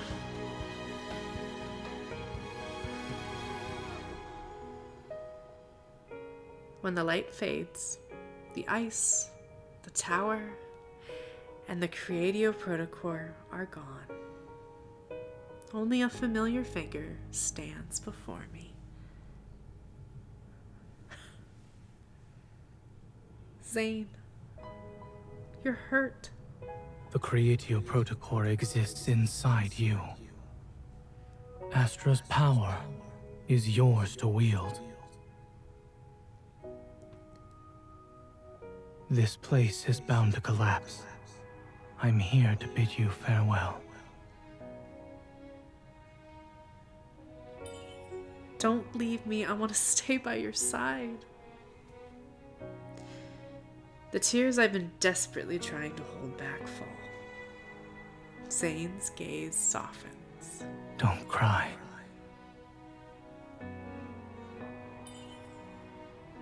I thought you said you didn't want to lose me again. I will never lose you as long as you are alive and well. The riddle I've struggled with has an answer. At long last, I shall never forget you. Zayne wipes away my tears. I wish to end it on my own terms. May I? He slowly smiles. It's like watching the first sprout break through melting snow. Zayne leans down and kisses me for the first and last time. Light washes over me, akin to waves lapping the shore. I try to reach out to him, but he smiles and slips away like sand falling between my fingers. Zayne! Zayne!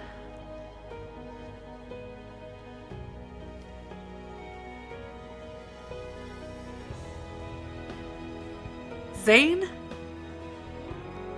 I sit up, find myself in a field of flowers. Jasmines? The warm sun shines down on them. I'm reminded of the book's illusion. However, these jasmines are in full bloom. Are you alright, miss? Where am I? I need to visit the Tower of Thorns. Don't be silly. There's been a raging blizzard these past few days. All entrances to the mountain have been blocked.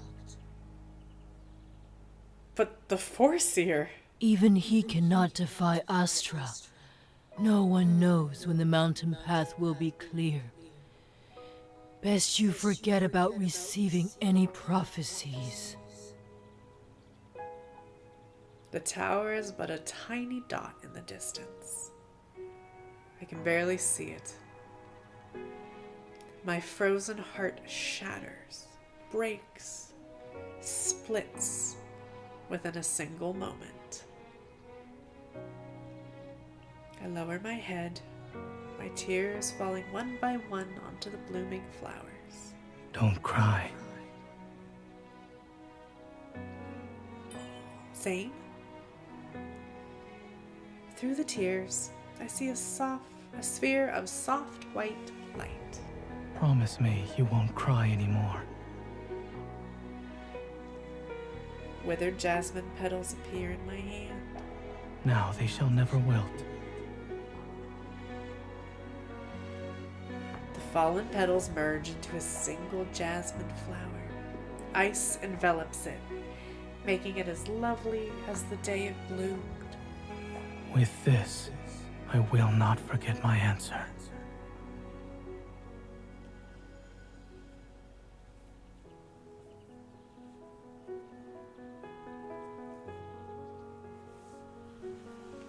A howling blizzard never seen before seals all paths leading to the Tower of Thorns. There's no telling if the snowstorm will ever disappear from Mount Eternal. The mountain and its lord have fallen into an eternal slumber. No one can venture into the tower. No one has ever met the Foreseer since. This legend rests in fathomless rime and snow. Forgotten.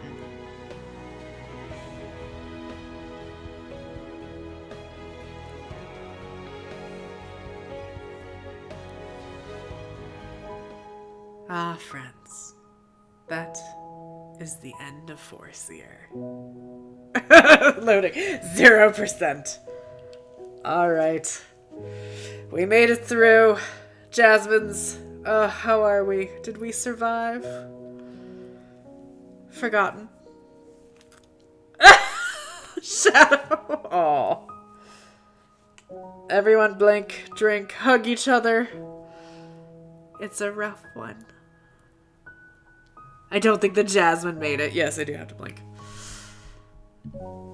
This like harkens back to so many elements between the Arctic, Mount Eternal, all of the Jasmines, cute little birds everywhere. I'm looking at you, Blossom Memory.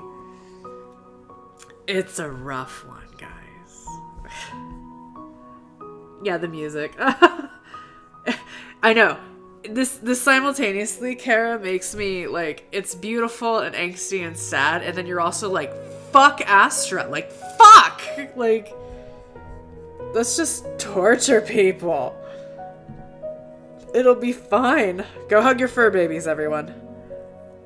Thank you, Mama, for my on-screen sad celebration.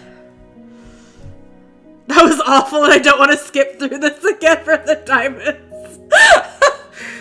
Shadow, you can just like auto it on 2 speed and just turn it upside down and check every once in a while. That's all you have to do, girl. It's okay. I'm here for you. So what do we think of our Foreseer comparatively? Ms. MC visiting Jera's flower shop, sees pots of jasmines and bursts into tears. I'm about to go show the gift. If you would like to know what the... Yes, I will come back to you later, Goose. The thanks I hate it gift, as we like calling the items that you get at the end of at the end of this. Let's see here. I think I have mine set up. I have not updated in a while. Let's see here. Or is it in Death Square? I'm gonna like bust it out. Nope.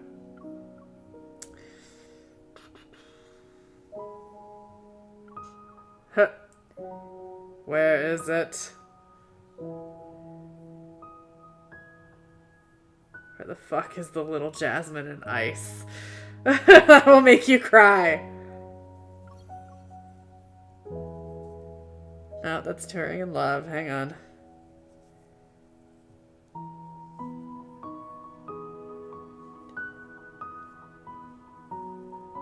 I know, I have them, like, set up. There's the macaroons. That's the infinity increase. Ah, yes. So this one is God of Annihilation. That's the birthday event. Birthday event. Where the cupcake is it? Happy Snow Seal. Mom, I'm having a moment. Yeah, they do need a search bar for decor. It's, if I recall, I have it set up somewhere in his damn room. Because of course I do. It is, I believe, if I recall, it's a frozen jasmine. And you're just like, I fucking hate everything! I hate all the things! Yeah, it's one of those. Anyway. Thanks, I hate it. It sucks. There is a filter, but you have to know which one. So, in honor of Shadow and everyone who has gone through this, oh my fucking god, this makes the death and rebirth chapters, I think, hit a little differently. But B, we're just gonna go have a real fucked up moment together, everyone. And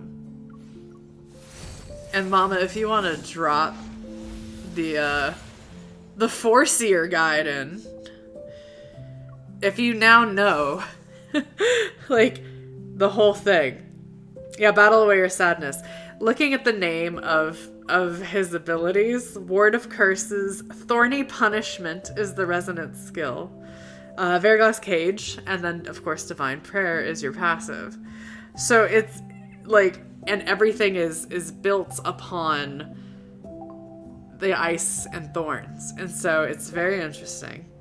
Let's go. We'll go, let's see. Let's have a little fun. Let's do companions. Let's try an endless challenge here. Ah, yes. Okay. Swap out that auto-equip, and because it is Foreseer... Yeah, let's change up that fucking shit. We're gonna have to... I'm going to adjust his protocols. He is a defense build. Yeah, and then when you look at these two fucking scenes, you're like, God damn it! I can't punch away the Wanderers because most people have invoked auto battle.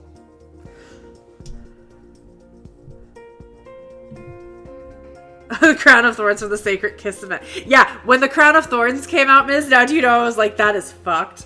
Actually, I'm not going to change up his shit because y'all did put me in auto battle trauma on Twitch. So guess what? Get fucked. Ha! Hang on. Let us pursue. And then I can talk you through it about what makes this so fucking, like...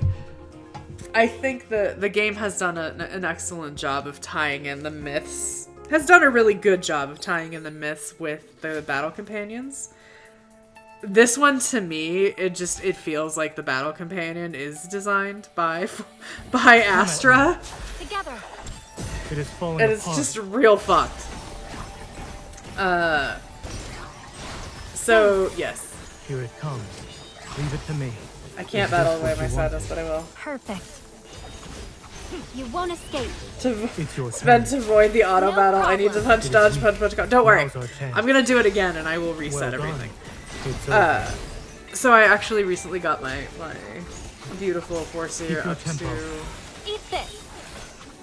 R3. Make sure to dodge So if it's your it's turn. really lovely No problem. because essentially I'm gonna talk Now's our through it chance. here.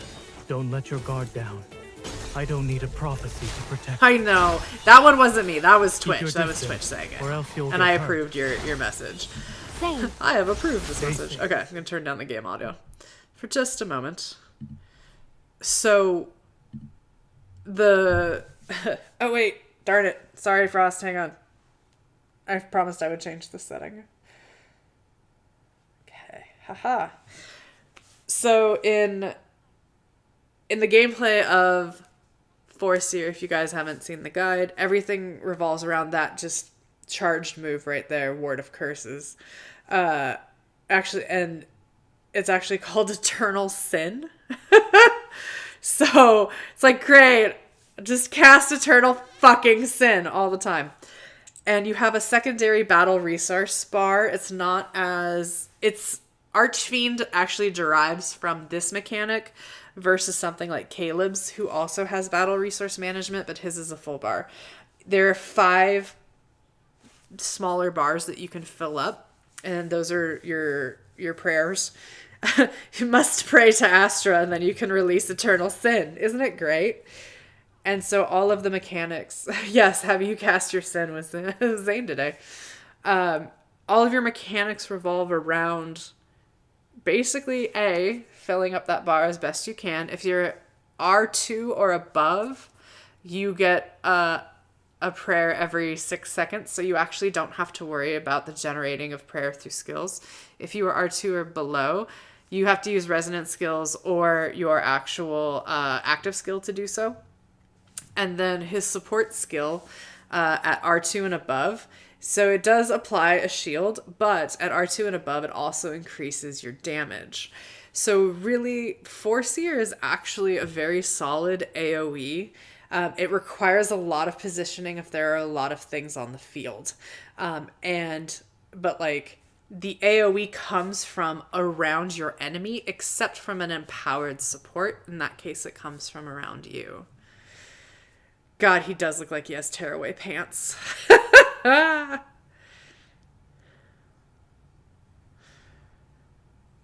Just like watching it. Good job, buddy.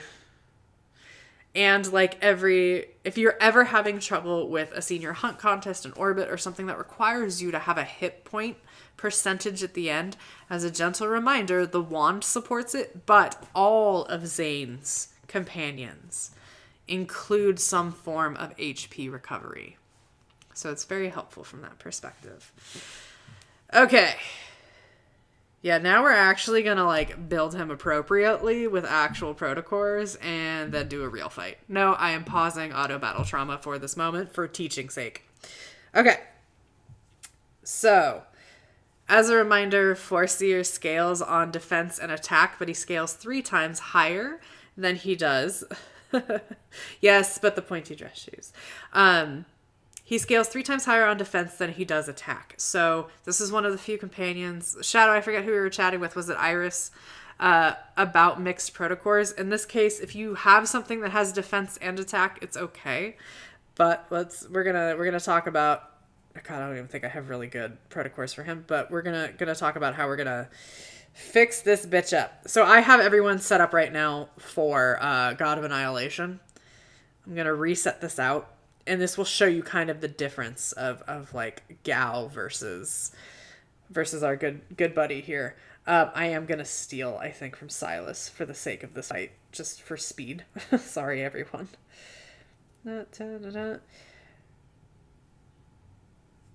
Like, normally, yes, I would take this. And you know what? Fuck it. I am stealing from Sylus. I'm sorry, my Archfiend. You'll notice also a couple... Remember how I mentioned that Archfiend borrows a lot of similar mechanics from Foreseer? Oftentimes, if they are mechanically similar, their protocors tend to be as well. So, look at us nerd out on battle. Okay, I'm gonna do this very quickly for the sake of chat, because I know how much you guys love watching me do protocors. Aren't they hot? Oh, God, I do not enjoy that, but I will take it. It's so mixed and so painful. Sorry, Sai. Oh, I'm so low on good blues. Oh, that's fucking terrible. So is that okay? Zayne, can I take from you? Sorry, Sylus. It's just for a minute, buddy. It's just for a few minutes. You too, Rafayel. God. How low on protocors are you? Okay, like, I am not fond of this protocor because of how mixed it is, but it does have the attack on top of the defense, so we're just gonna eat it. Hey, buddy. So sorry, Sylus. I'm so sorry, I'm a bad man. Oh, God. Ugh. I am also running hella low on stamina, so I have had to not pull protocore rounds. I haven't been doing my core hunt. My poor abs.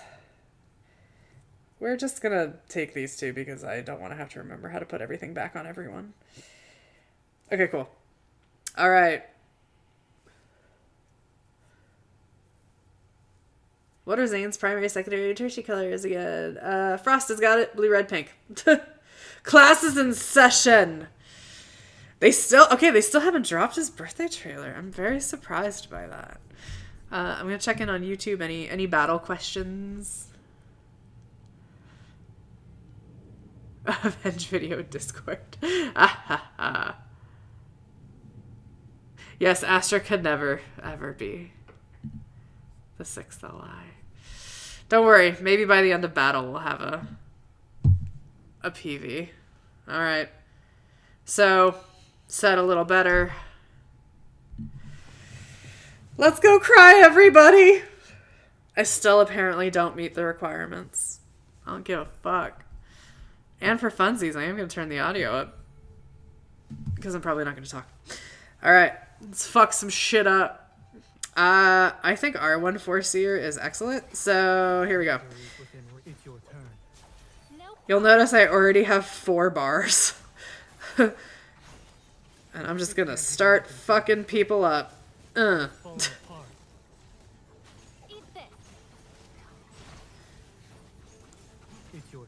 So I have my, this should be set, where my skills will automatically target our fun, you know, protocore broken shield stuffies. One thing I will say is that when I have R3 Foreseer, I definitely use this one Sacred Signs a whole lot less. I use it definitely more on, you know, the bosses that show up. But when it comes to getting mobs, I don't use it as much to garner prayer. So, like, I'm going to use it here. Get that out. This to just get some. Here it comes. Leave it to me. Is this what you want? Watch out. Ow. My legs. Let's take it down first. Keep your distance. Come at me. Together. Boop. It is weak. Now's our chance. Boop. I will silence For you, Frost. No problem. Keep your tempo. Eat this. So I'm going to put that shield on and just wail on it. It recovered. Be careful. Boop. It's Boop. dangerous. Come back. Frost, I highly recommend getting R1 if you can. It's your turn. No problem. So a good trick to this positioning, we're going to see that they're kind of in a group, is I'm going to try and move towards Zayne and stay near him, and then see if I can get the two of us to get in the middle of the group together, and then that should, the enemy should kind of gather around us, and then I can throw some sin so the group is gone. Eat this. Boop. It's your turn. No problem. It is weak. Now's our chance. Dink. I will silence you. No problem. You're one card away from R1 Foreseer. I feel that way. Keep your tempo. Yes, they're so, like, happy in this. And I'm like, why? I also have that lovely theory. I'm like, okay, so is her Aether Core the, you know, Creatio Protocore? It kind of feels like the answer to that is yes, but maybe that's just me. I don't know. Perfect. Got 30 seconds left. Hang on. Come at me. Break it. Together. So boost break shields, toss your support, get the lovely extra 15% damage Eat this. while you have the shield up. That is your heal skill, by the way, Covered. Be careful. in addition to him. Seize this chance. Boop. I'm gonna do this I and then will open that silence out. you. No problem. What kind of protocores do I equip? As in, I match the companion skill.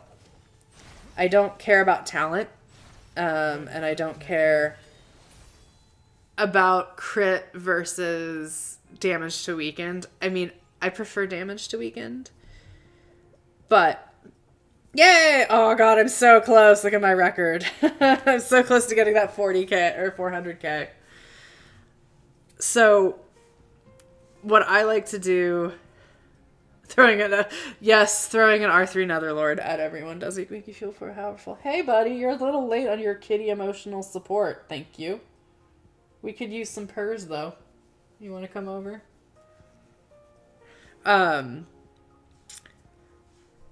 Yes, Henry has made an appearance, y'all. I feel like we could all use some fucking meow meows. So, I find it easier. Hey, honey. We're gonna change your clothes to a fucking onesie in a minute. So I find the fastest way to equip people, as a reminder, you're equipping to the companion that you have in battle, not to their solar cards. And what that means is... Hi, hang on. I will show you momentarily. Someone would like to say hello, if everyone is okay with that. And when I say he would like to say hello...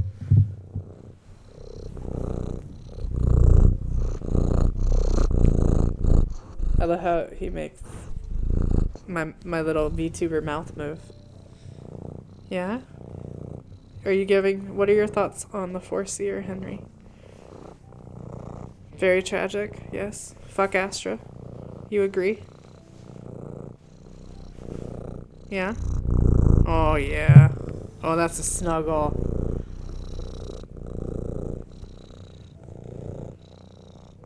There we go. Good kitty. Okay. He's sitting and holding my leg. If we need more kitty purrs, you guys let me know. So. I equip like this. And again, this is just me. So, from the perspective of my initial set of stats that I care about, I look at, and we'll go to God of Annihilation since we're having a Zayne discussion. I look at what the skills actually are affected by, first of all. So, in this case, the piercing arrow explodes upon hitting the first enemy, dealing a total damage equal to 272 plus 143% of attack plus 13.1% of max HP. Meaning, he scales on HP and attack. Some are much more direct and easier to understand. Where'd you go, Foreseer? So taking a look here at our good buddy. Ward of Curses can absorb... We don't want to look at Ward of Curses. Sorry. Resonance skill. It does AoE damage equal to base flat stat plus 421% of attack plus 1,670% of defense. So this is how I know that first and foremost I want to equip something with defense. And then secondarily with attack. So I'm going to go back to Zayne. I have these sorted by new. Let me go by level. So coming into here, they did add this new quality of life feature right here. That's very nice. So now you can tell if it has that talent buff. This works out well because Foreseer, come on, buddy. As I just showed you in Foreseer's skill set, all of his skills get more powerful with more defense, no matter what. Additionally, the talent, if I can get the talent, great. I don't actually focus on it for myself personally. The next thing that I look at is the fact that I prefer to play this game in the burst way, where you go through, you break shields, and you fucking break it down. You can do a crit build, which is basically doing extra damage before you break someone's shields, or you can do a damage to weakened build, which is how much damage you do after you break someone's shields. So that's kind of the difference there. There is a school of thought of you are supposed to have like a 2-to-1 ratio for crit to crit damage. And I'm just going to say this. I am a mid-game player who doesn't spend that much money. I cannot get a perfect set of protocores. It's never going to happen. Like, this one is probably, I guess, as close as it's ever going to get. I don't even know. But, like, from the protocore perspective, like, great, this has defense bonus. It's over 10%. Real happy for me. This is a locked stat protocore, so it will always be HP as its primary stat. It's got crit rate, it's got crit damage, and it's got damage boost to weaken. If this, honestly, if I was doing more of a damage boost to weakened, I would probably swap out a crit here for, you know, more of an oath kind of aspect. But yeah, so that's how I choose protocors. I choose it based on skill enhancement and what the fuck I have. So it's kind of how I do it. And then I generally brute force my way through things because I don't have, I would love to R3 and 80 and awakened. I don't have that for everybody. Like, yeah, like I was just able to get like Lightseeker, Foreseer. I was able to get Colonel Caleb, I think, up to R2. When they recently did that, the Heart's Compass event, I just put in all the solars I didn't have and saved up all of my blues and just pulled. So, yep, exactly, Ditch. I work with what I have in my pantry. And my pantry is always skills first, damage boost to weakened, fuck people up with appropriate rotations. Okay, now I have to change this outfit. I can't look at it, guys. It breaks my heart. Sorry. So guess what, buddy? Guess what? It's okay. It's okay. Nope. Where is it? Give it to me. Not Bun Bun. Where's my new one? I need my new onesie. There it is! Yes! Ah. Oh, yes, and kitten mittens. I need it. And the kitten mittens. Hey, buddy. This is what I need to hold me after Foreseer. Ditch. Cotton candy can also attack people. For example, some people eat colorful cotton candy. Leave me alone. Maybe I want some cotton candy. Go fuck yourself. As it is, let's see here. So you can see what hells I'm stuck in. Shadow, look where I am stuck in. I feel like Shadow will appreciate this with me. It's been very fun because I got to recently play on Mama's account and I was like, let me get past everything I can't right now because you have everyone R3 and awakened. It is glorious. So my goal is, so here's a great example. My Lemurian Sea God, who is my honey bunny, is only R2'd. Yeah, the 140s fucking suck.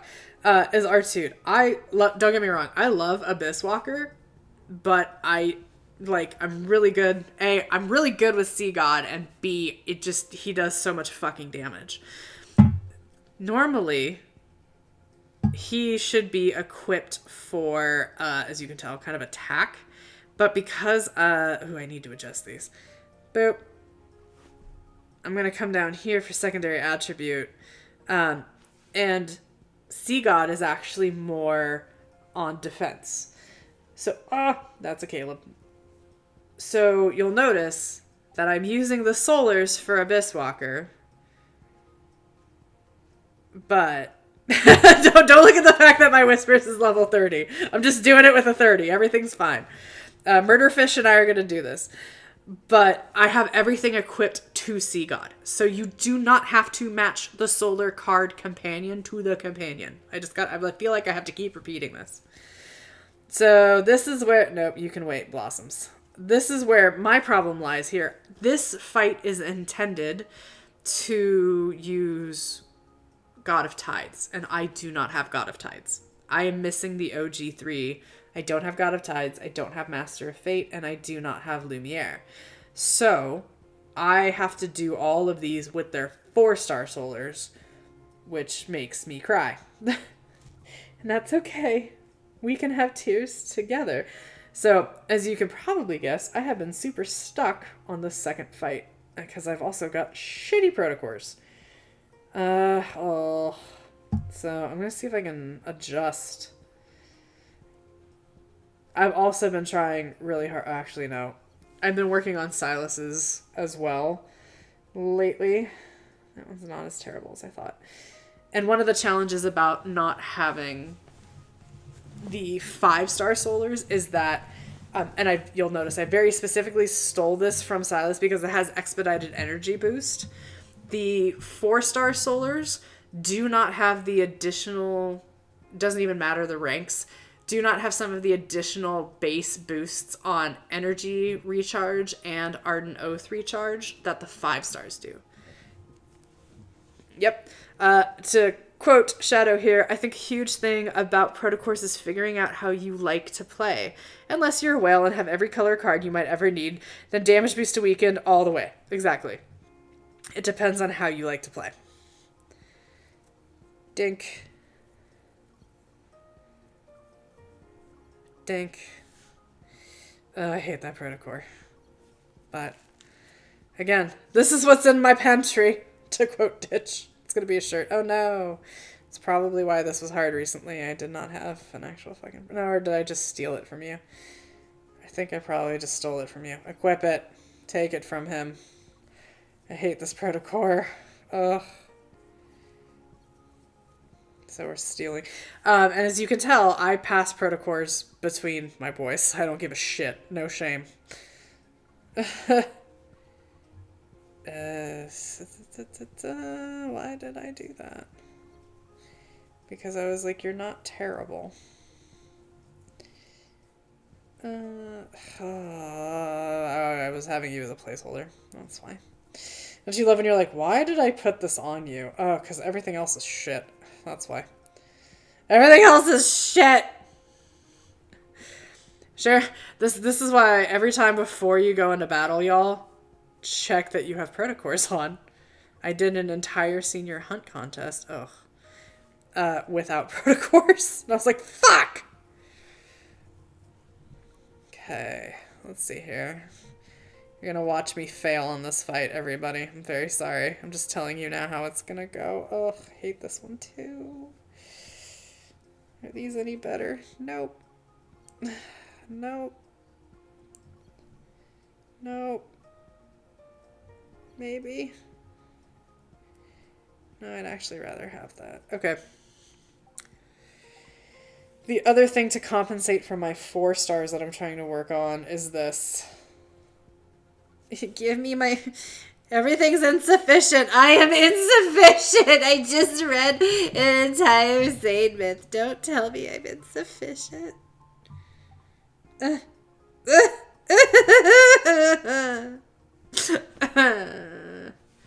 Trying to save 10 seconds on a stream, only to realize Caleb had one of the Protocores I needed. I feel that way. Fucking feel that way. Alright, guys. You get to watch me attempt this. I know this is a beautiful Zayne stream. We'll come back, don't worry. Thanks, everybody. I am Knuff. I fucking love Rafayel here. Boop. Shall descend here and meow. I'm just turning this down. So here's the irony. I'm doing this with some beautiful 5 stars. Come on, everybody come to the corner. It'll be great. And you'll notice I had a 5-star memory at 30. And it's going to look so different than the next fight. I'm trying so hard not to hit the skip button, everybody. Boop. Break a crystal. Mark of the god. Do that. Break a crystal. Mark of the god. There we go. Ramble. Does the thing. Throw the thing. Hit the dude. You've had a hard day. I feel you when you've had a hard day, Shadow. This is also beautiful. This was my first myth and event. Oh, shit. I got distracted by pretties. My bad. Na.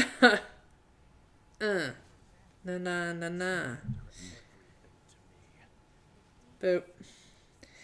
You go there. Come on, buddy. Where's your little friend? I would like to kill them, too. Boop. There's your little buddy. Hey, buddy. Boop.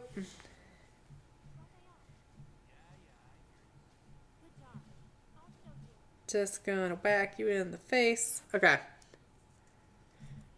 is a 3-star challenge in the main story bridge. It's okay. We'll get you there, Ditch. Okay, I'm gonna tell you now. This is gonna suck. Here's praying. I can't tell you how many times I've done this motherfucking fight.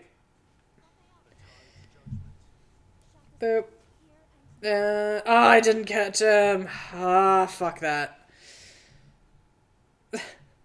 I was trying to cheat the bar and buy myself a couple of extra seconds. I did not work. However, I am going to cheat and pre-fill this bar. Sometimes I get it. Sometimes I don't. Boop. Hey, good buddy. We're just gonna whack you around a little bit. And then pray to God. So yeah, there's an exact moment, and sometimes I get it, and sometimes I don't. Today I did not get it. Boop, boop, boop. So essentially, when you break a lightning crystal like that, it recharges your Mark of the Sea God. This is R2. He actually does more damage, more mark updates, stuff like that. If you are R3'd. Fucking hate this boss. Sorry, Shadow. Just try to keep a rhythm for a second.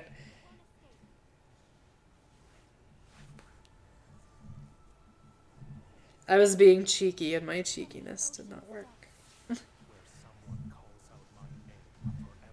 He's so pretty as Sea God. It's like, yes, you're a beautiful man.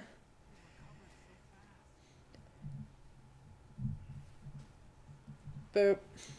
Let's get this going. Ugh, hate you. Oh no, I have been hurt. Oh no, my fishy tail. Yep. Come on, you little shit. Fucking hate this thing. So I know that I will not be able to break its shields in the next 15 seconds. So I'm just gonna see if I can pray to the, battle gods and potentially get another Ardent Oath. Fuck you! Take my lightning crystal. I must strip my tactical battle jewelry, yes. Where was Raffi hiding that pearl?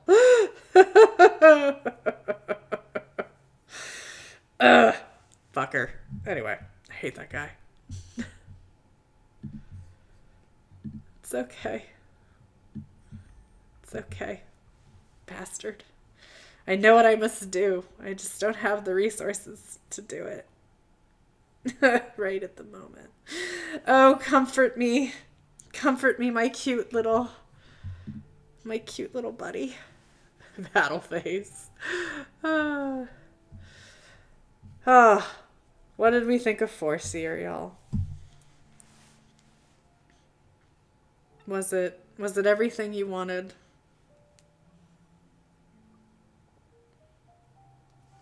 Was it everything that you needed? It's okay, Miz. Go ahead. I think I'm gonna just do a round of crane games to soothe myself. Because fuck that.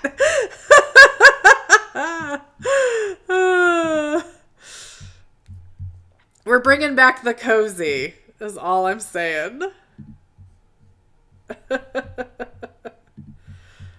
We're bringing back the cozy and some beats. Because, seriously. Kara, so would it be best to use 5 stars whenever you can, even when it's a lunar card? Actually, generally, yes. Even if you have a 4-star that is higher ranked, that 5-star still has better starting stats on a lunar side. For sure. On solars, whenever you can use...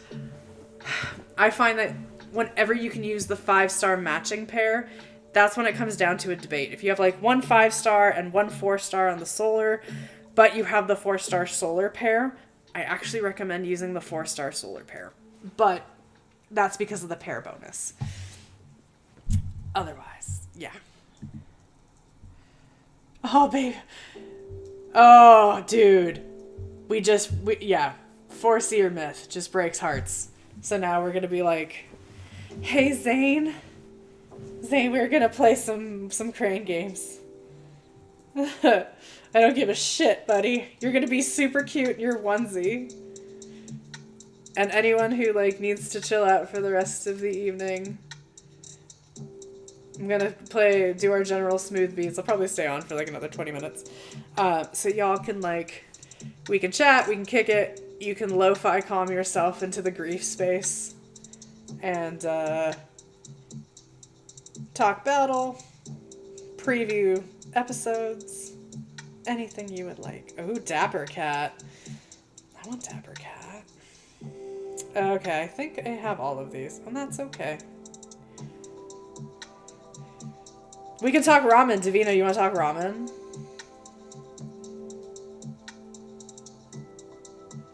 Yes. Okay, wait, so between... trying to unlock. Do I have all the fleecies unlocked? I don't. Okay, come here, Dawnbreaker Fleece. Frost, was it you that called it Dawnbreaker Fleecy? Yes. I would also be hangry if I did not eat after the Foreseer myth. Or during. Now's the time to get cozy drinks and come down from the...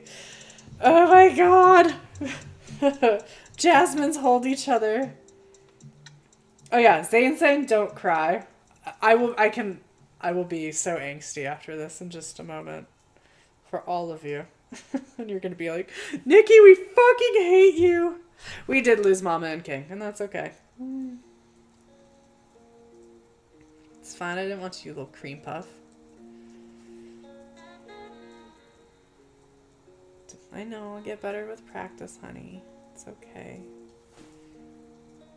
I don't want to relax. I have a bunch of people on the internet watching me try to pick up a pumpkin. Oh, dude. Marinated eggs. The ramen eggs. If they're super easy to make, by the way. You can make them in batches. Oh, dude, I hate the bamboo shoots, Frost. I'm sorry. The menma is what it's called. It's not my vibe. They do have quite a temper. Wait, exit, exit. Exit! Did I accidentally hit play again? Okay, thank god. Here. I will make all of you cry now. So this is my Zayne journal. That is full. So we'll come back to these. These are the cute ones. I love this fucking scene. Where he's like, you forget yourself testing the limits of my benevolence. I'm like, yes. So that's one of my favorites. This is hilarious because I built this like by putting together like 5 or 6 different parts of this picture. I have the defy fate, such torture, much ow is the tagline of the Foreseer companion. And yes, Shadow, I will send you the recipe for marinated eggs. Little Dawnbreaker. Hang on. Yeah, this scene? This is so fucked. The part... So I have the quote from the Foreseer myth that she says, if the snowfall is eternal, find someone to dance with you. At least the 2 of you will be happy. And so this is... We get the dance scene of Foreseer, but we get it in the wedding memory. And it's just like... Oh, God, buddy. Did you have to? Because why did you have to? Because it breaks my fucking heart. And so that's what that scene does.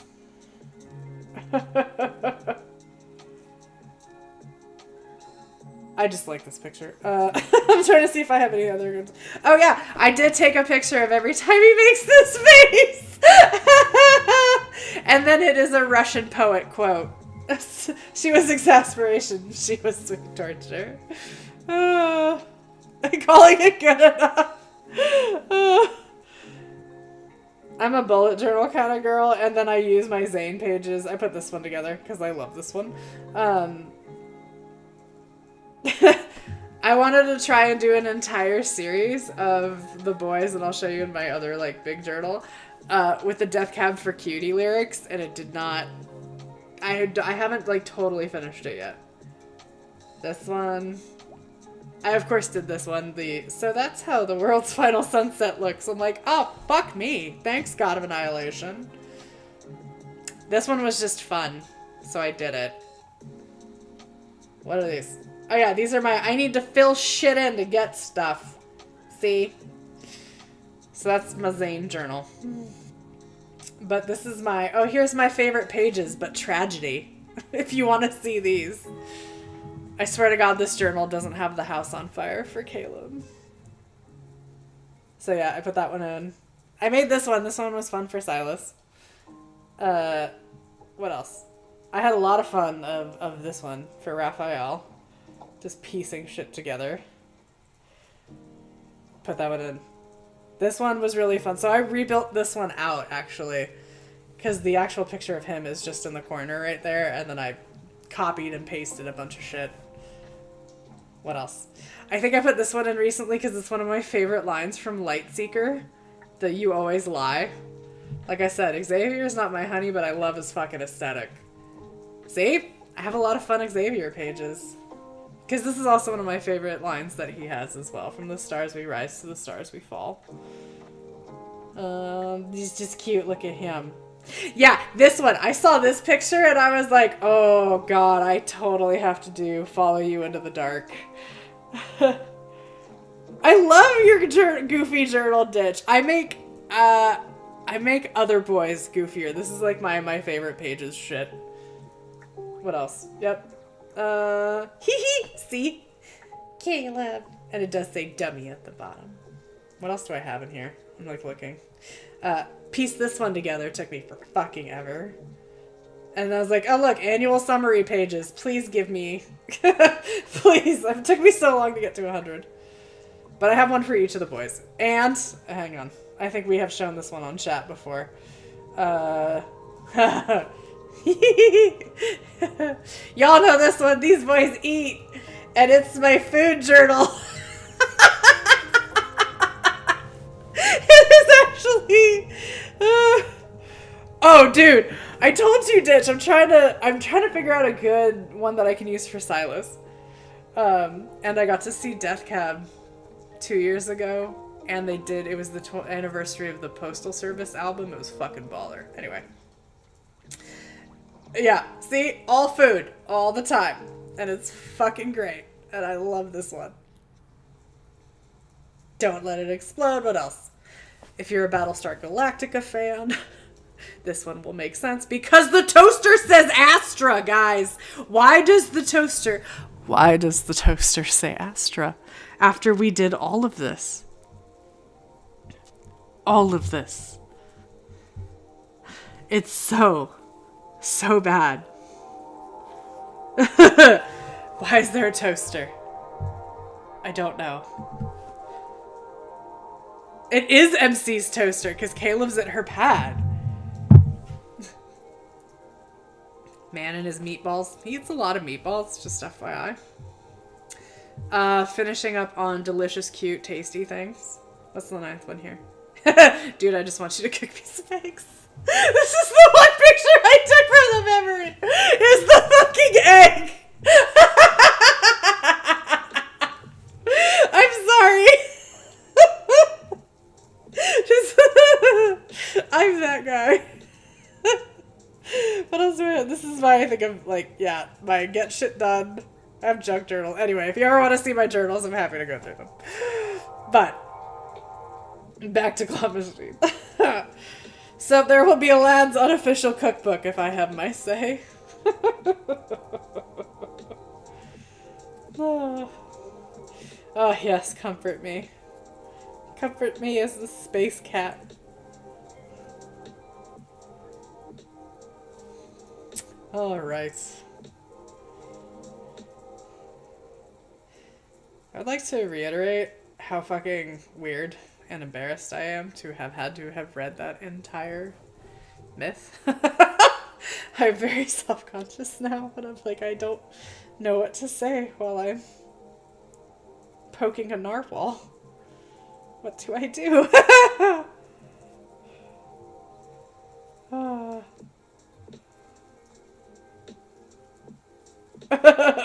You just, Shadow, I just saw that in an edit where FC liked her eggs and then it just cuts to fertilized. Yes. Oh, thank you, everyone. It feels weird to be that guy. Boop, ba-doop. I did get what I wanted. Oh, I don't think I have the snail. At least I don't think I have the snail.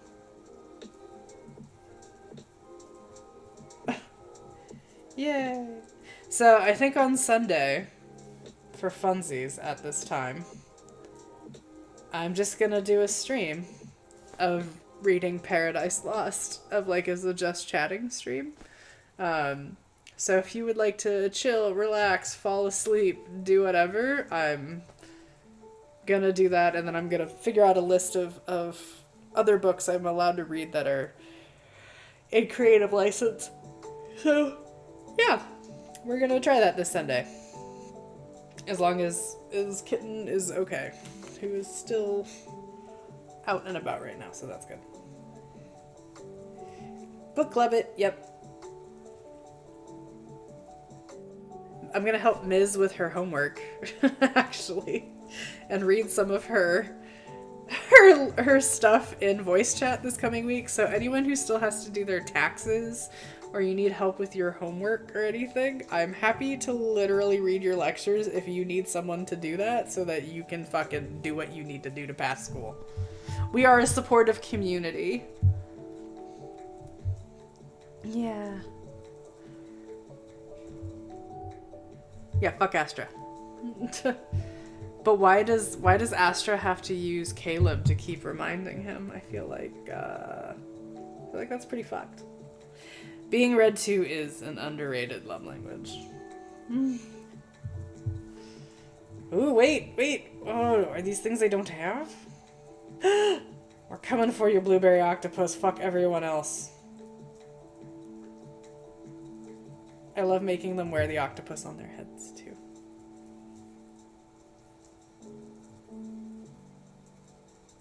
While looking after Kidlet.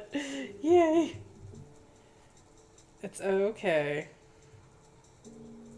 Oh, sweet. I did unlock Spring Fleecy. I don't have Dapper Cat. Okay, we're gonna try and unlock the next dolphin.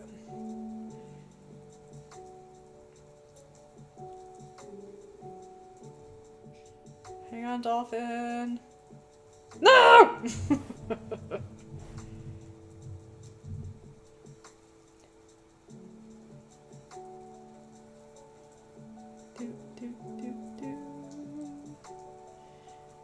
I don't know if it's gonna hold. It's probably gonna tip forward.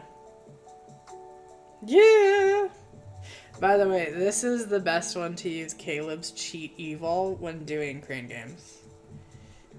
Because it is most likely to get one. I'm trying to figure out how MC's outfit works. I try to figure out how the guys' outfits works all the time, as you know. Come on, little buddy. Time for you to come home with your friends. Fine, stay in the ocean of revenue.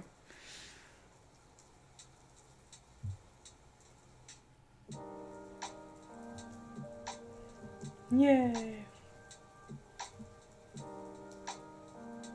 Hee. Oh my goodness. Yay, get mittens. Okay, I'm yawning.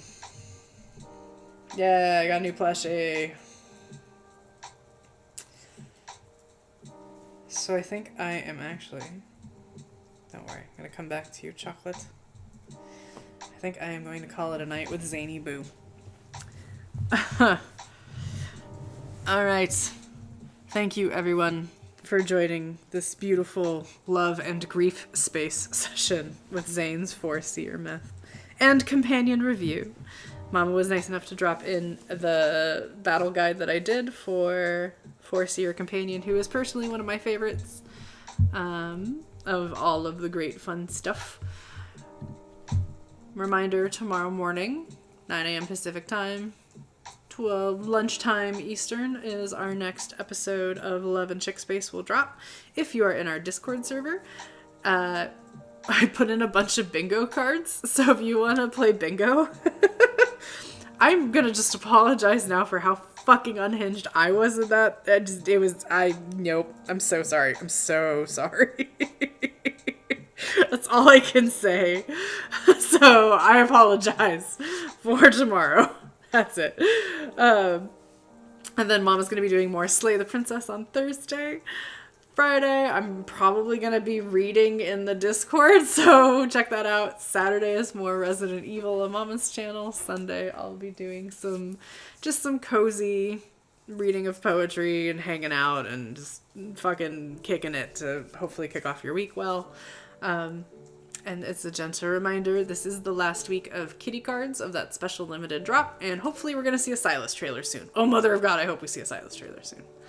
But as always, be kind, be brave, be a little weird, and be super awesome. It was awesome hanging out with you guys, and thank you for letting me read Foreseer to you tonight, wherever you are. So, YouTubers, take it easy. Twitch people, I think we're gonna go watch some cats. So, boop. Night, my YouTube friends. Oh, wait. Oh, I just ended that stream, but there's one person who just came back before we totally end.